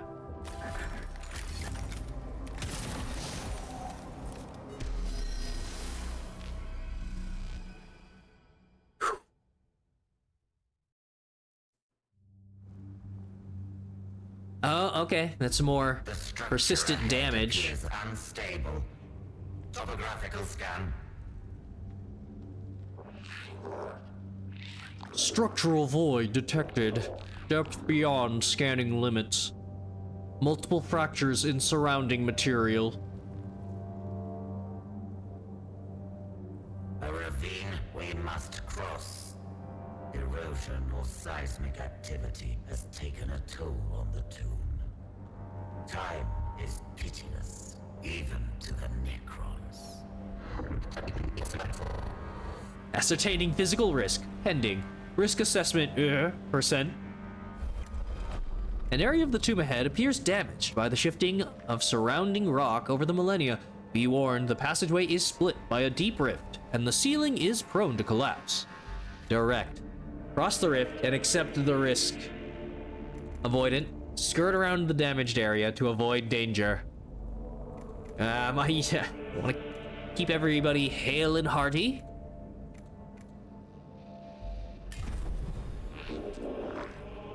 Structural scan complete. Surrounding area stable. Moreover, this was a storage area for samples of an alloy I do not recognize. The Necrons, in their ignorant slumber, grant us a gift. It would be illogical not to accept it. Tech Acquisitor goal. Fulfillment paradigm active. Loot. Oh. Okay. You're talking about the alloy. It's just more general knowledge and gift, not about the Blackstone kind of overall campaign resource from the previous game.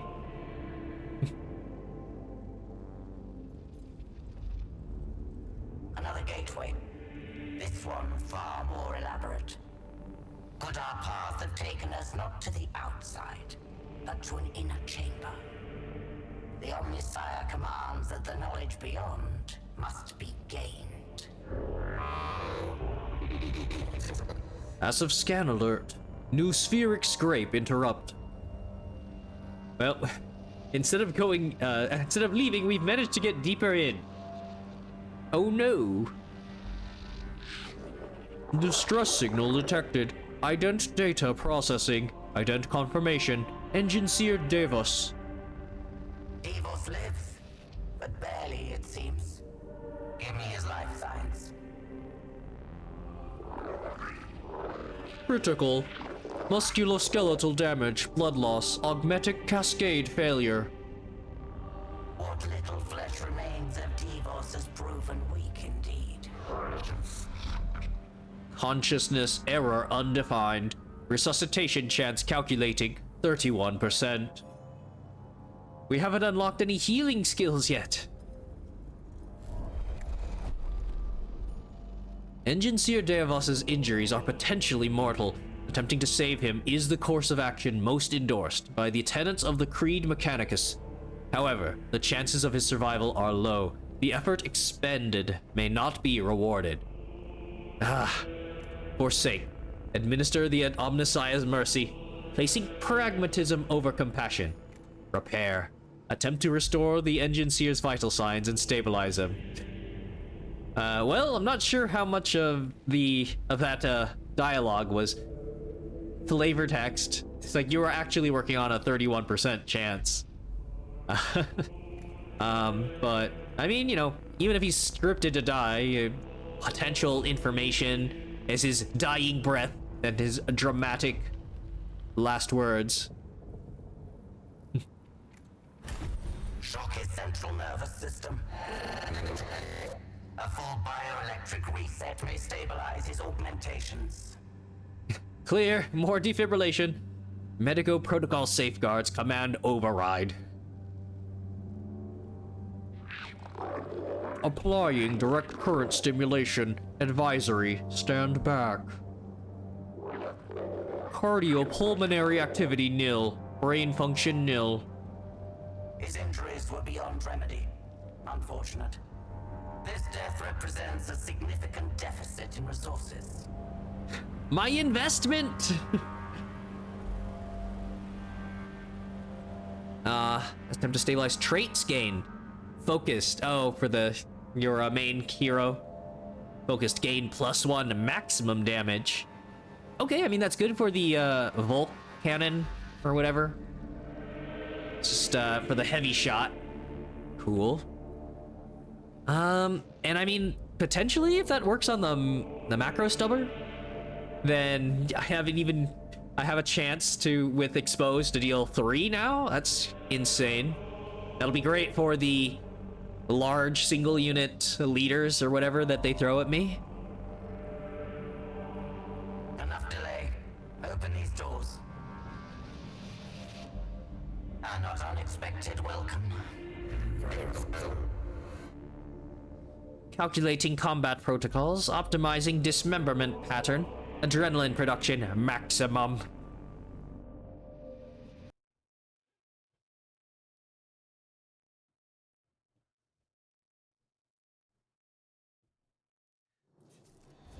Kill them all. Okay, well, no such benefit on lowered enemy reinforcements like last time, so this will be a more neutral encounter. And of course, already having the wounded units, if you perform badly enough, getting potentially locked out by not having support units for this phase.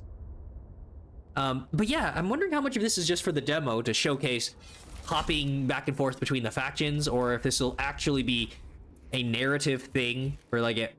But I mean, I don't know how you would do that, because you're supposed to be, yeah, it would be like a scripted story instead of a more overall strategic progress, because yeah, then you'd be dealing with like, well, I succeeded in my last mission, but then I have to play as the other faction, and then I'm supposed to succeed as that faction, which means I'm undoing narratively whatever I just did as the other faction. So yeah, unless you, so in the end, in the actual game, if you then don't swap between them and you're actually supposed to push through, versus I mean, the way it started here, which is like, oh, you get a couple of combats, maybe an event, and then it slowly grows to now I just did like, this is the like second, yeah, is this the second combat and a couple of events, and then it just keeps growing until you hit the climax of a mission or something. So yeah, I mean, always hard to tell what sticks in the main, or in the end product. So yeah, the injuries kind of giving you a reason to take a fresh unit instead of, yeah, the wounded units that are about to keel over without reanimation protocols. It does look like, I don't know. I think that'd be bad here because it looks like this would be a great sniper's post, but the vision is so obstructed. Unless the warriors put themselves there, you just have them overwatching each side. I mean, Overwatch, it's not like reaction shots, more just that, yeah, if you're going to have them benefit from heavy shots, you're gonna get actual line of sight this way, not this way. Unless I had like jump assault troops or something, just walk up here to the other side, disrupt their ranged units, but nope, I have servitors.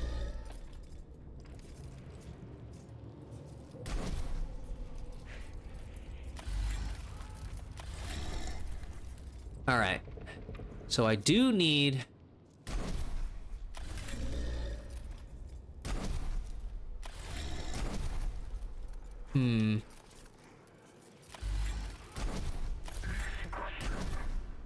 yeah, I do need a little more tankiness on this side, because there's the two ranged over there.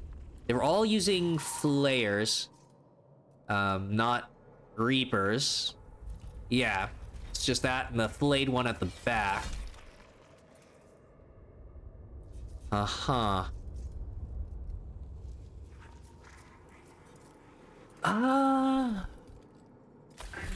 Still good to take a Vanguard. Going to analyze and multi-attack that guy. And then...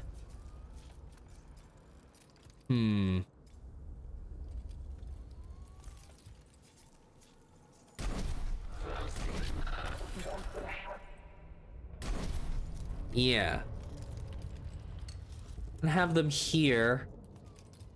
Well, I wonder if they're gonna be smart enough or if they're just gonna slowly approach. So then maybe I actually want... do I want both rangers on one side? And they'll just wait for a unit... yeah, these guys to slowly advance. It might work. Because, yeah, I'm about to...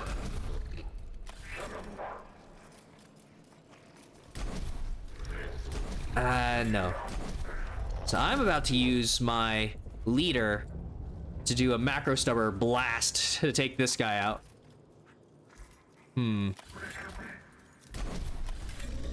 Yeah, maybe additional servitors?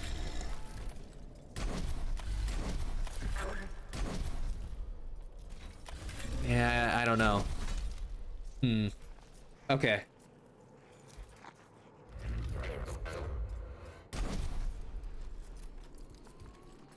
All right. I don't think they're gonna get in each other's way too badly.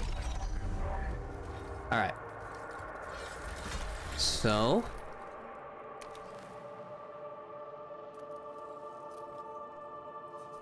Yep, definitely not reaching line of sight.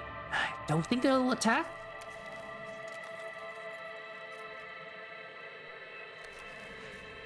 So I'm pretty sure that the Necron warrior will get a shot if I go there.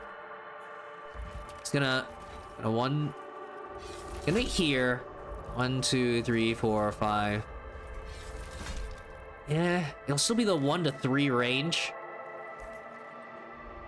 Yeah, just to take cover. I'm really just baiting out their movement.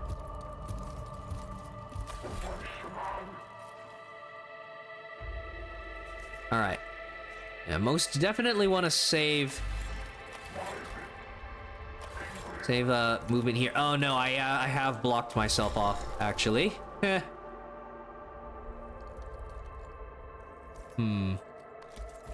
Okay, well, this is a lot of wasted turns.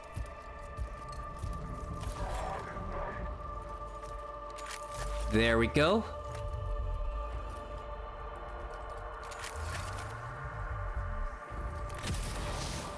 Whew. Heavy shots. Yeah. Darn it. Oh, okay, yeah. Yeah, this is exactly what I wanted. Yep, and then he'll step around and get blasted. There we go. Oh, all right. No, not exactly cover against the walls. Oh, right, I'm an idiot. I can still move after attacking. God, these guys are so good. I shouldn't. Okay.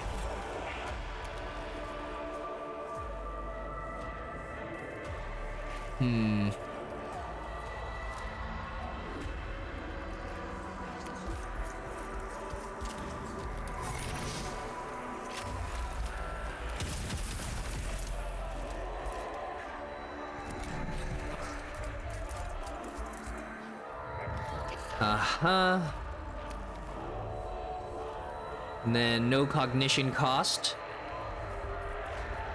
Yep.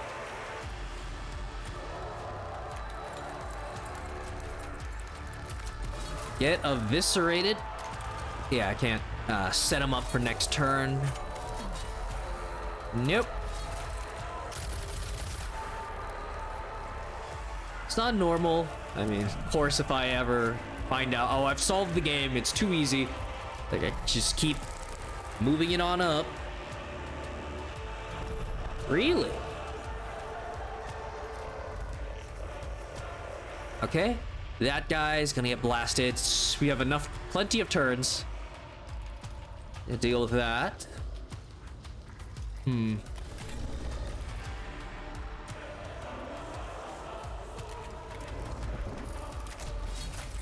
So focus. Oh, okay, I think is it per encounter?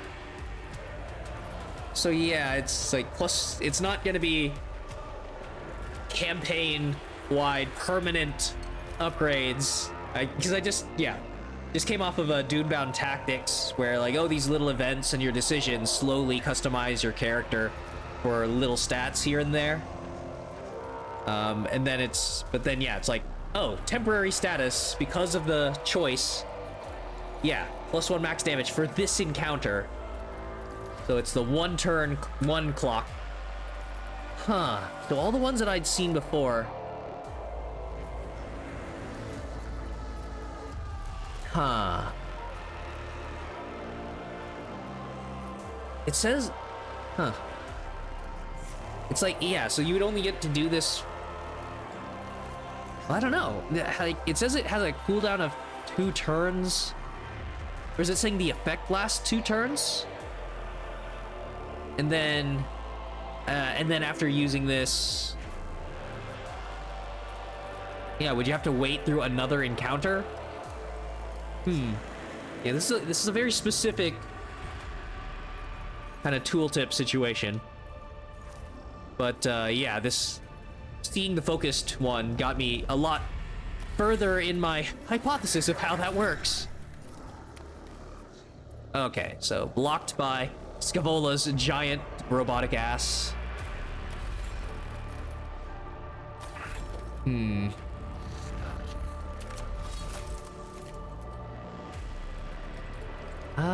Well, almost certainly going to get...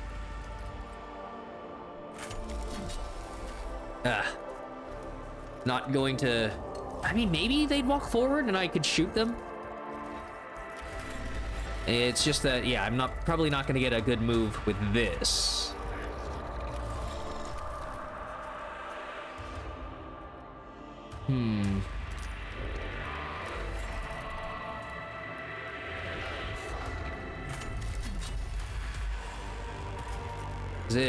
Is that so far away?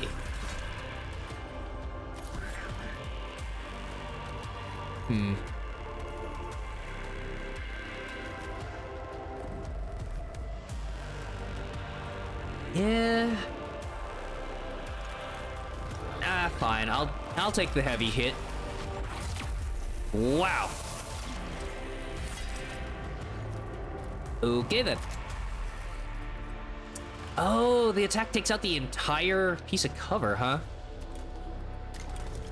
Well, shit. Okay. I was, ow. Yeah, maybe I was banking on the low rolls. Okay. Want to let you move a little forward. Well, actually, no. Yeah, with their turns... You want to set them up for... no, then they're gonna... It's gonna get 2 shots out of cover. Okay, well, I could... No, that's the end of his range. Yeah. Because, yeah, if you can attack... If you attack first, then basically you're getting the irradiate effect.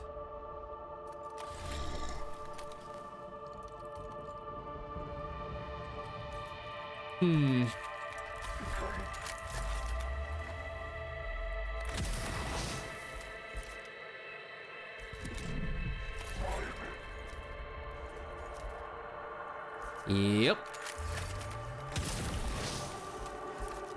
I could have moved. Didn't need the extra damage. Oh no, not my shield.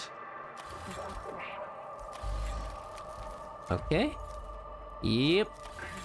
So now... Oh, yeah.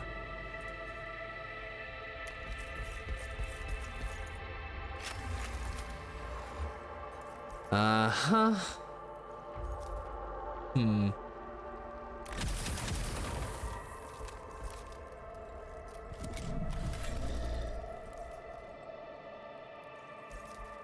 Oh, it's everyone got focused. Yeah, it's not a permanent thing, so... Huh. So it's... Oh, wait, no, it's for an action, I suppose?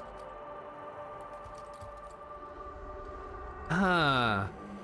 So the hourglass would be, yeah, cooldowns until you can do this again, and the effect applies to your target for an action.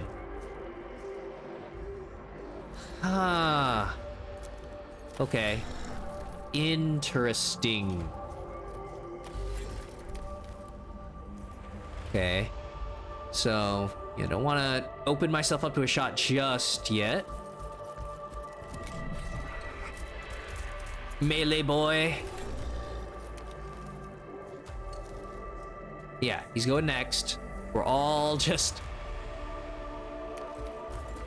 might be in range. I think his allies would be blocking his shot.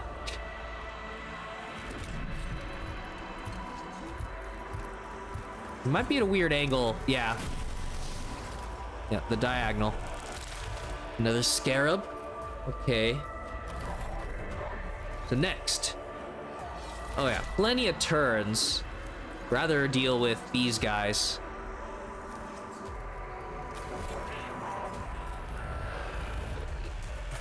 Ooh. Okay. Man, moving into range of my Volkite Blaster turret commander here. It's like, so you want to die to heavy?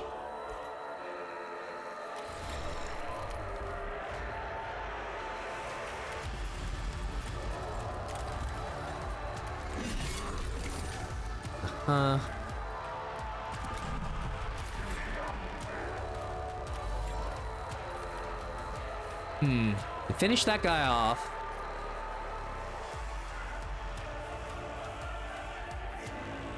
And yeah, that's the initiative for the new unit.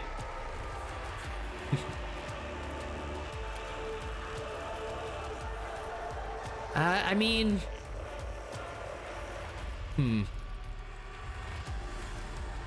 I might as well just get rid of them. Well... Ooh, it's time again. Get rid of that guy. Huh. Yeah.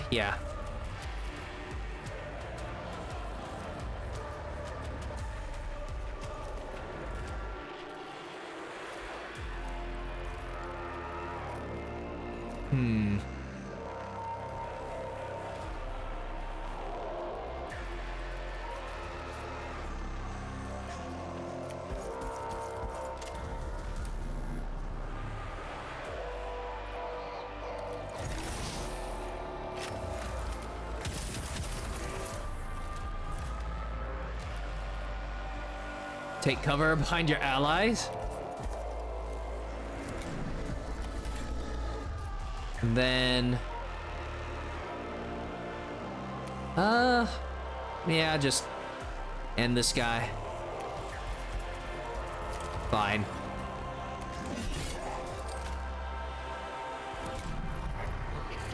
Okay, so... Yep, just these two. Uh-oh. Oh no, my allies!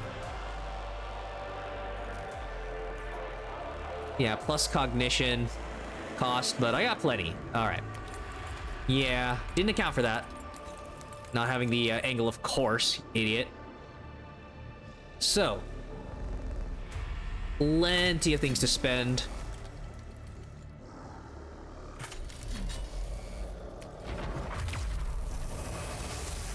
So that, still have the macro stubber. None of these end... Oh! I could just get him in melee. Yeah, so he's useless. Or, yeah, weaken and immobilize the melee guy. So that... Ah, fuck. Okay, never mind. Should have checked the range. So never mind. Damn it.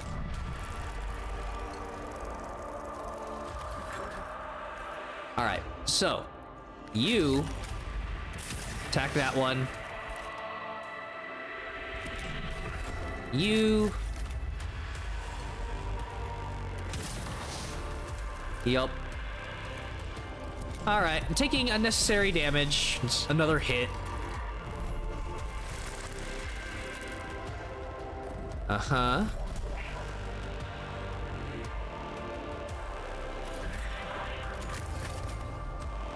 My god, this sniper pair.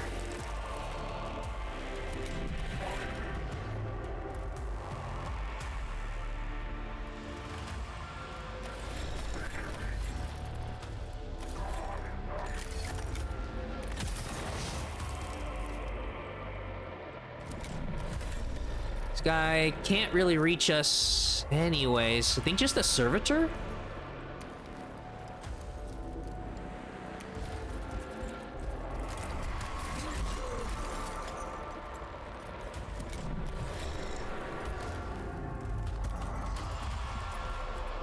Oh, the environment becomes irradiated.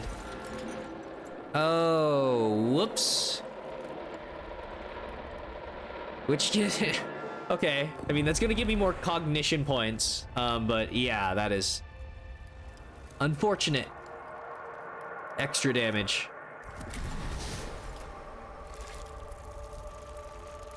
Damn it. All right. Yeah, so there's the slight warning of attack of opportunity about the radiate that you're leaving behind.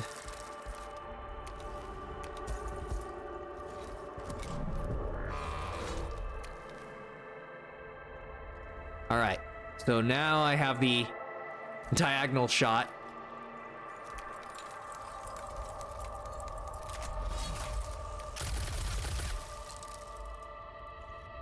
A sarcophagus chamber. The heart of the tomb. Random fate generation has led us here. The Praise honest RN final Jesus. Anticipation equals yes.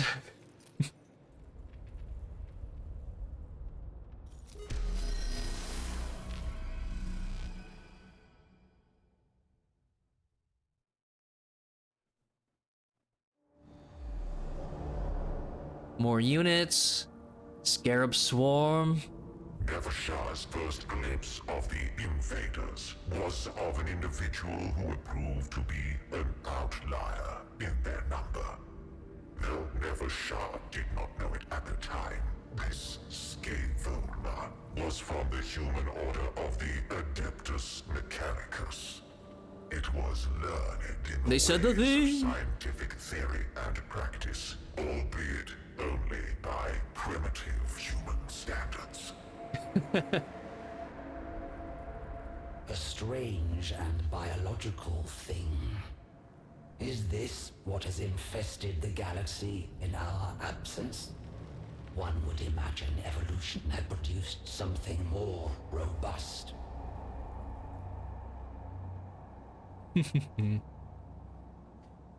Yeah, when compared to beings of pure technology, even the Mechanicus still looks biological. You're trapped between two worlds.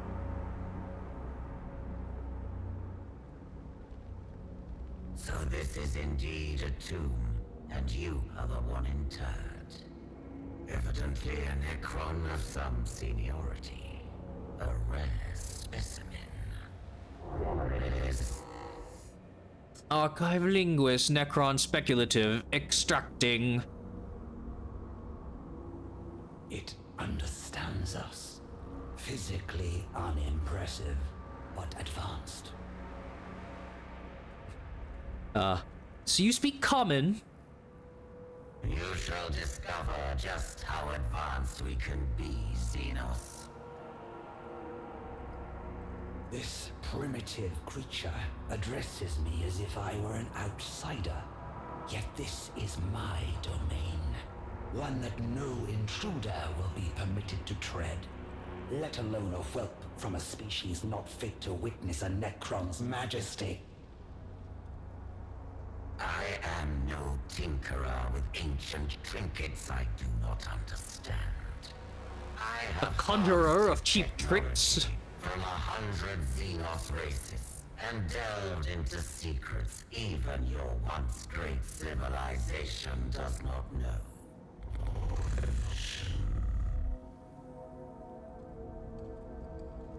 We mastered the forces of this galaxy before you even stumbled blindly across your world's surface. What secrets can you know that are not trifles to the Necrons? It is only fitting they die with you. So yeah, I think I've been saying it a lot recently with the Star Fox comparisons, some of the other demos, trailers I've been reacting to with Blue Wild. I've been mentioning the word banter a lot, and I mean, yeah, just like the back and forth you could have with comms, like taunting your enemies and stuff. And so now, yeah, now we're here having a full-on, yeah, nerd off between Necrons and Mechanicus here before they fight. So it's pretty great. We're smart and we know things. No, we're smart. We know more things.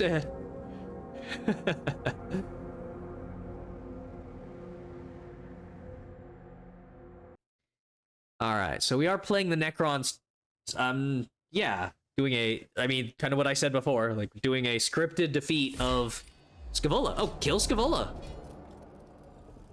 I mean, air quotes, kill.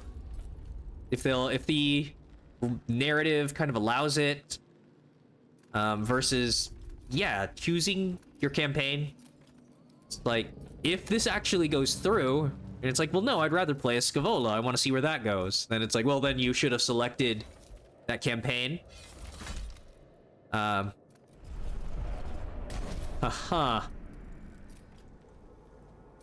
yeah, we'll see if this lets us, and it turns out like, yeah, this is the demo of the Necrons. Okay, so a bunch of servitors. Two vanguards. Oh boy, I'm not a fan of those vanguards. Fun to use, useful, powerful, which means of course they're gonna be a bitch to fight. So with 5 units, of course you're never gonna get a better starting formation than this. I believe the charge, the kind of arc it displays in the cardinal directions, means that you'd only be able to like be here and attack these 3 tiles. You're not gonna get, I don't think you would have the range to be like here and the arc covers 5 or 6 enemy units if they were arranged in a 2x3 like this. So yeah, I think at most you'd be able to charge here and hit these 3 units. Still great damage. It's the trick is getting there and having your leader survive, of course. So I get the spawners. Yeah, a couple cover pieces. Although the vanguards are gonna, yeah, stick around here. I don't know if I would want to split things up, but we kind of have an opposing chessboard face-off. And yeah, we got Necron warriors with Reapers, Necron warriors with Gauss flares. The slightly different icon there. I mean, it would make sense.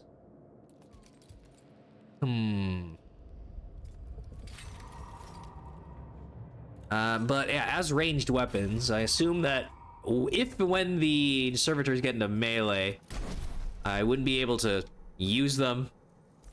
Yeah, I can't blast it without the pistol description from Scaevola's macro stubber. But yeah, if they're running in close, I am tempted to have both the Reapers. Yeah, take actions in sequence, 2-shot servitors, 3 damage twice, take out the 5 health. As opposed to rolling the dice with 8 range Necron warrior flayers. So I mean, we just don't have enough Dominion.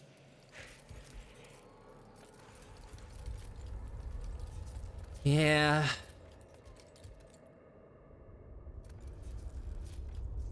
To make this immediately useful, it dies in the starting wave. The flying wouldn't give me enough. There's not enough obstructions in my way just to potentially disrupt the vanguards. It's a little, yeah, you know, I'm sure they have to balance it, but yeah, the scarab swarms in different different game adaptations, they might have some sort of ability where the scarabs duplicate themselves to create a true swarm, but yeah, it's hard to balance that without it becoming like infinite units spiraling out of control delay sort of deal. So but yeah, I don't think it's like, yeah, you start with a chance of just dealing 5 damage. 7 movement versus the 6. I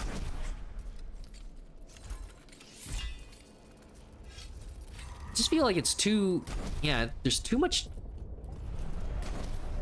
Too much enemy strength to make to keep the scarabs alive.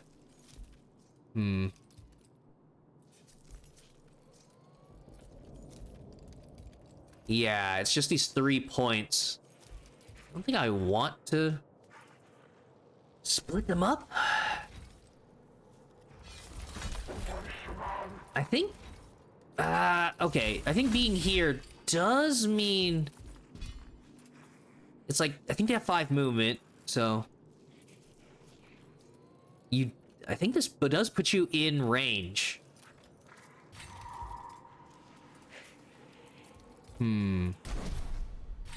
So a Necron warrior there.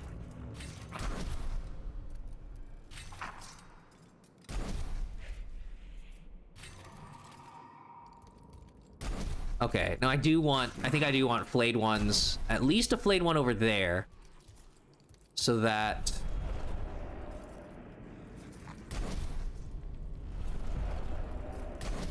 so they hopefully disrupt the vanguards in melee.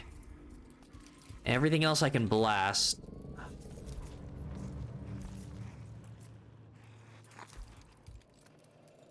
I think that yeah, I think that I'm within threat range of the vanguards.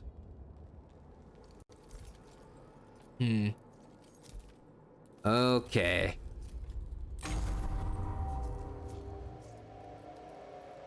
Yep.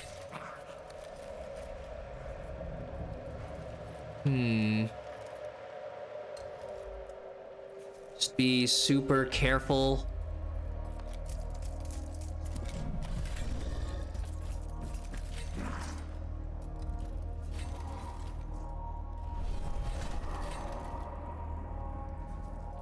Huh.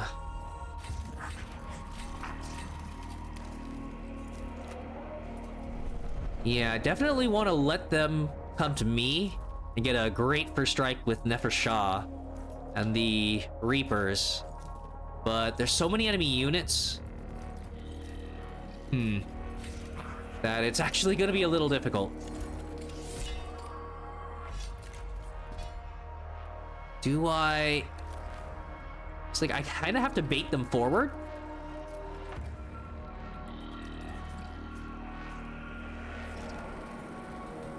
It's like 1, 2, 3, 4, 5, 6. I think it'll be safe to do this.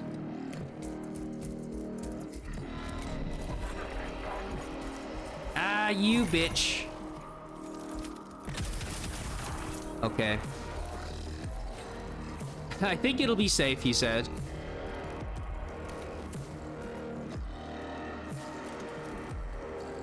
Uh-huh.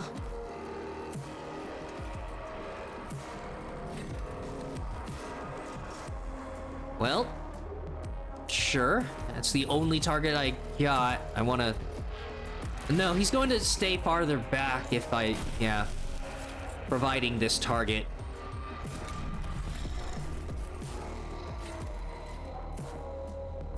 So... Yeah, the chance for more damage. I want to deal damage with more things to build up the Gauss Flare. Oh, they have, yeah, all the Gauss weapons. More chance for damage per Dominion.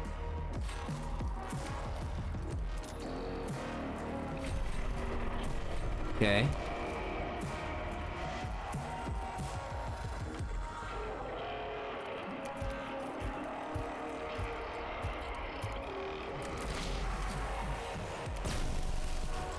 Okay, that's a Dominion level. Come on, yep. Of course. Ugh. That irradiate is nasty. So, yeah, not... See, yeah, they were in range. So, because they outnumber me right now, yeah, they're gonna have a bunch of actions.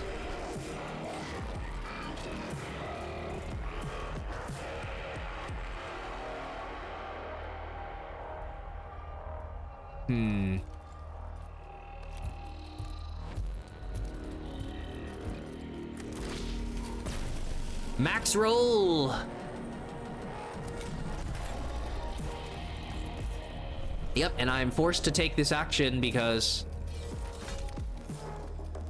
I just don't have... I don't have enough units to kind of waste their turn, stay out of threat range, and then have them, yeah, move into my ideal scenario. So, 2 to 3. Yeah, I could just...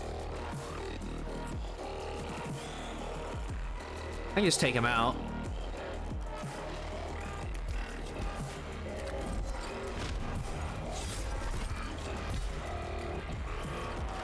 Yup. Oh! This is an assault?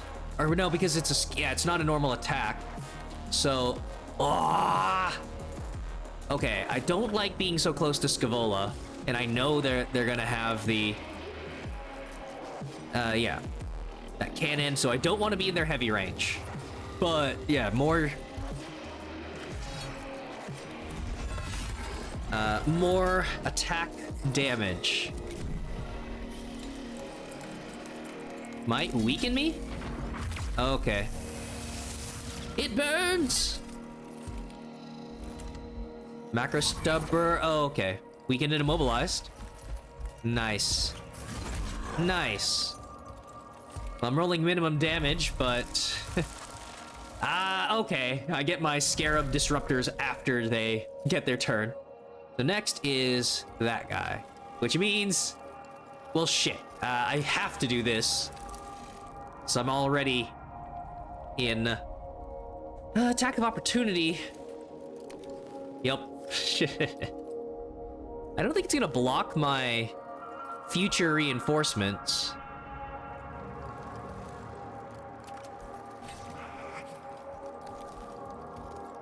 And yeah, I'm not behind him anyways.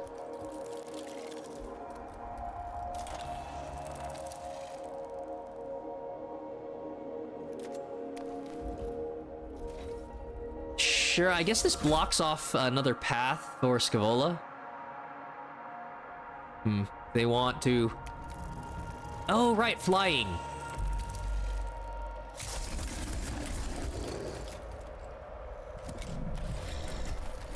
Yup. No triggering of attacks of opportunity. 3 turns before this guy. And he irradiates something else.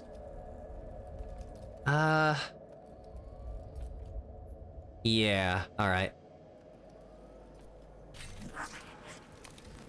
Darn. Alright. Unfortunately, nothing within half range. So he's gonna melee. This is gonna let Scavola get melee attacks, but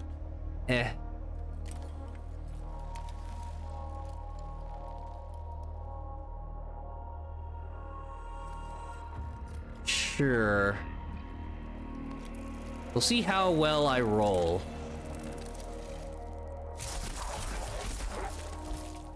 Almost at 3 Dominion.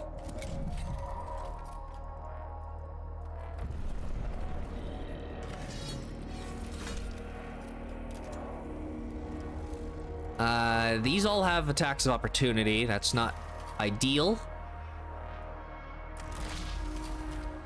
Yeah, 4 out of 6. Without... Unless he rolls... Yeah, rolls high and... gets the Gauss weapon damage. I'm gonna need another action.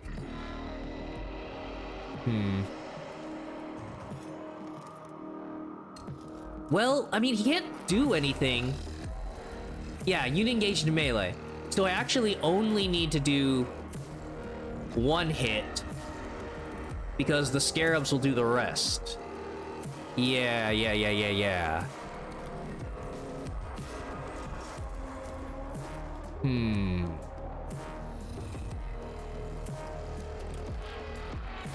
it's all melee engagements, so...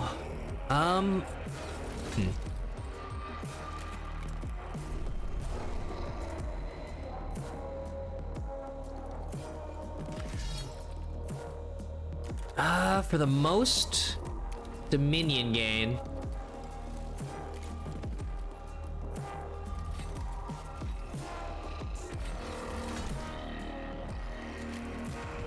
Yeah, I do almost kind of want to retreat my leader here.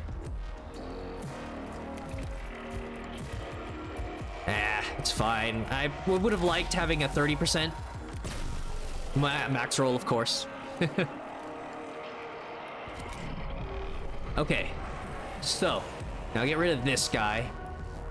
Yeah, these guys. So obviously, got an arc attack here.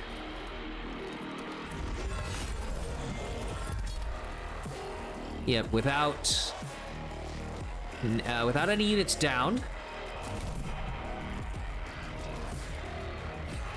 Okay. No, nothing I can do there.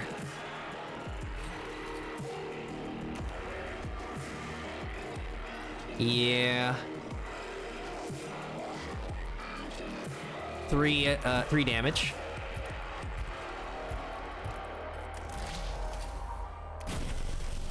Here we go.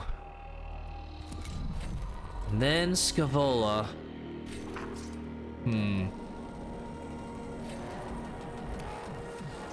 Yep, can't attack. Might get in range.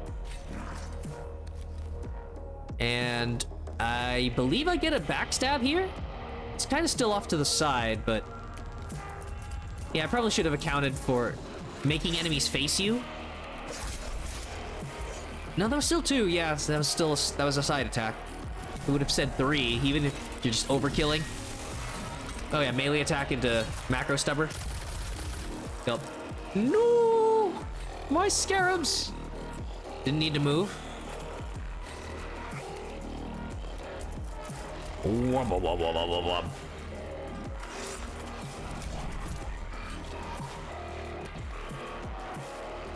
Alright, so I'm gonna be much more careful now about the irradiated death spots.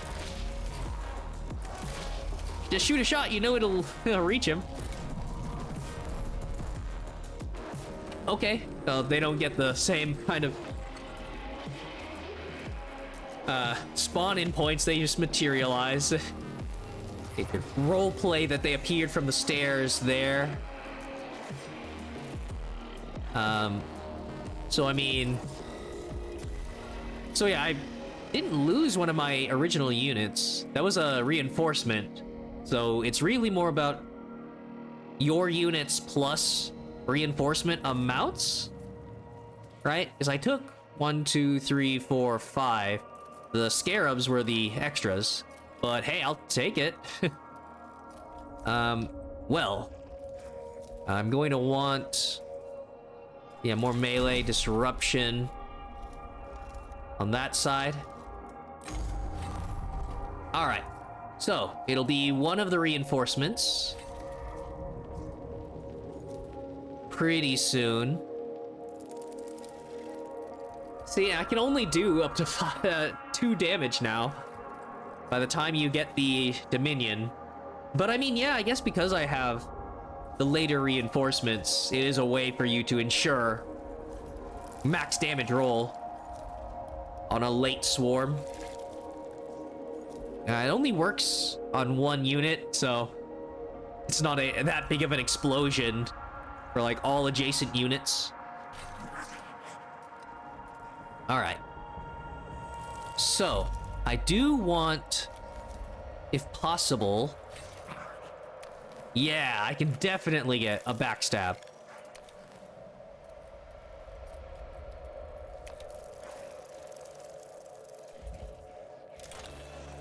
I make you face me, right? Never mind. Oh, you can attack the... oh, no, nope, that's just the idle animation of them looking over their shoulder. So, nope, never mind. So you can attack and then self-destruct, but I want to disrupt their range attacks. Okay. So, I mean, that guy's definitely going later, which means this guy's going sooner. Unfortunate. Could be them. Yeah, I can't reach that guy. And it's going to be...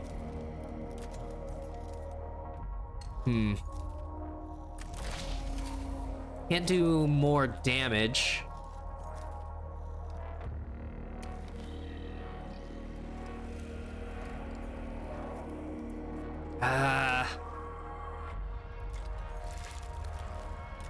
Yep. Too many turns away. I don't like this because he's gonna get disrupted, but I can get a good damage shot off. Yeah, I got 2 ways of gaining +1 damage, so I mean, I could one-shot. It's just very unlikely. I can get him out of range and just shoot the guy.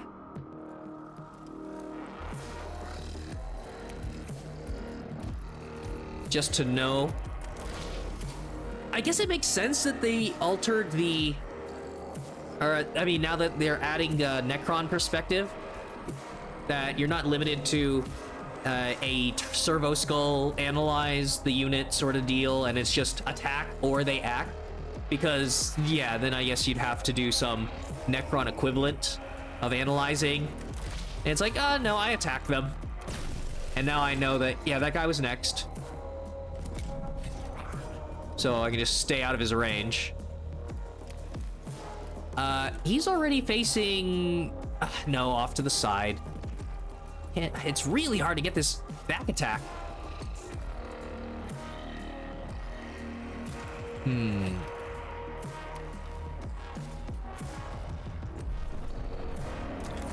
Okay, so if I do...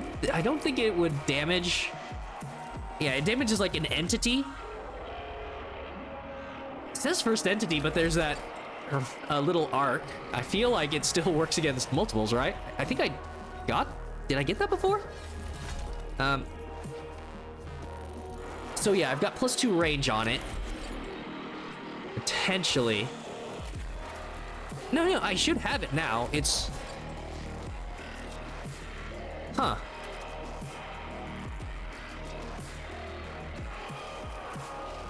Yeah, I don't know if it would show me...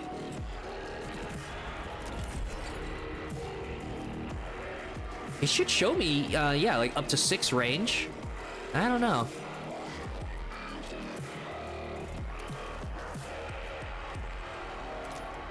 Yeah.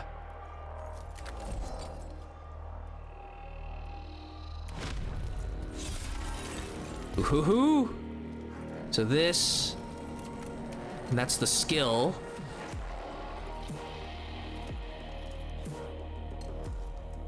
Sure. Oh my god. Yep. No units in revive protocol. +1 shield, -1 from burning. Okay, the flayed one then. This should work?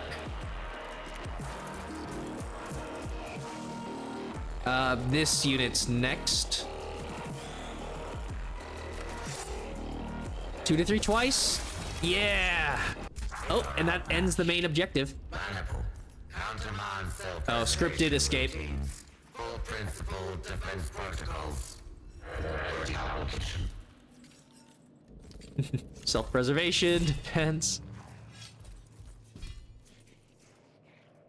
Priority calculation, survival over acquisitions. What? Scanning, exfiltration route selected. The leader of the invaders used its underlings to surround Nevershah while it fled her sarcophagus chamber. Other guards swiftly dispatched these sacrificial minions, but not before the instigator of the intrusion had escaped her. The architect of this outrage has fled. Moreover, this intrusion may not be isolated. There is no telling how many aliens are on Kivroth. I must go to my Pharaon. Sankotep must know.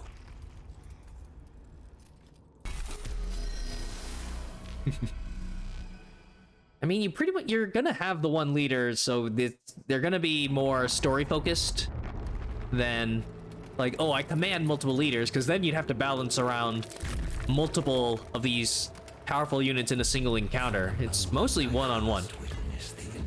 Oh, this is their... They did it! They did it! Disgusted. Aww. To reclaim our galaxy, only for it to become infested with vermin that proliferated in our absence. Now, we awaken. I think that's immortal. What is ours?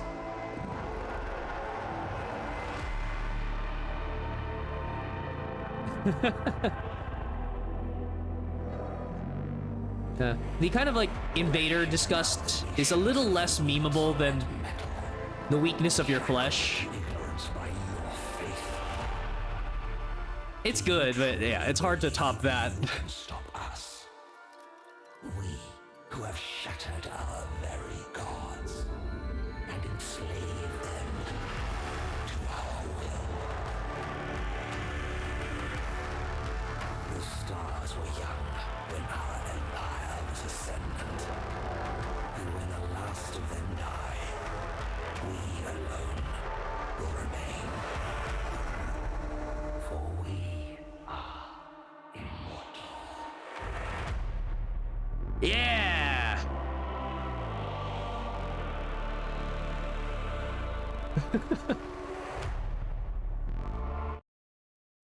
Aw. Feels good to actually get through a demo. Oh, okay. So then... Oh, so I guess that... I wonder if the demo is the prologue of the game. And then this is... Yeah, if this is where it's posted, that entire thing is a scripted, mostly scripted thing, except for the couple of random events, perhaps. And then, yeah, after the prologue, you get to choose. Here. Cool. But that feels good to get through a demo and not get interrupted, so I have to put like part 1, like, oh, I didn't fully explore every mission available, or but maybe I don't know, sometimes I feel like even if I don't do everything, if I felt good about exploring every mechanic, every significant piece of story, I don't have to make like, oh, it's 6 hours, 4 different YouTube videos on like, a demo, just to get the main idea across. So many other suggested like demo showcasings from other YouTube channels might be like, yeah, here's 20-30 minutes of a demo. Like, wow, really pared it down. So yeah, thanks for playing the demo of Warhammer 40k Mechanicus 2. The war for Hecateus 4 has only begun. Wishlist now, in preparation for the arrival of the full epic saga told across 2 fully realized campaigns. I believe I already have it wishlisted. Oh wait, yeah, on wishlist, right? Because there's like separate demo pages. But yep, back to the main menu. We're gonna resume the auto save. New campaign would just start the sequence over. Well, all right. So yep, putting the link to the demo in chat again. Not like anybody, yeah, would know by now. How do I search for this? But all right. So yeah, Mechanicus 2. So yeah, check it out. To be announced release date. Might be, I don't know if they would have already hinted something on social media, but yeah, good to check things out. Give it some time.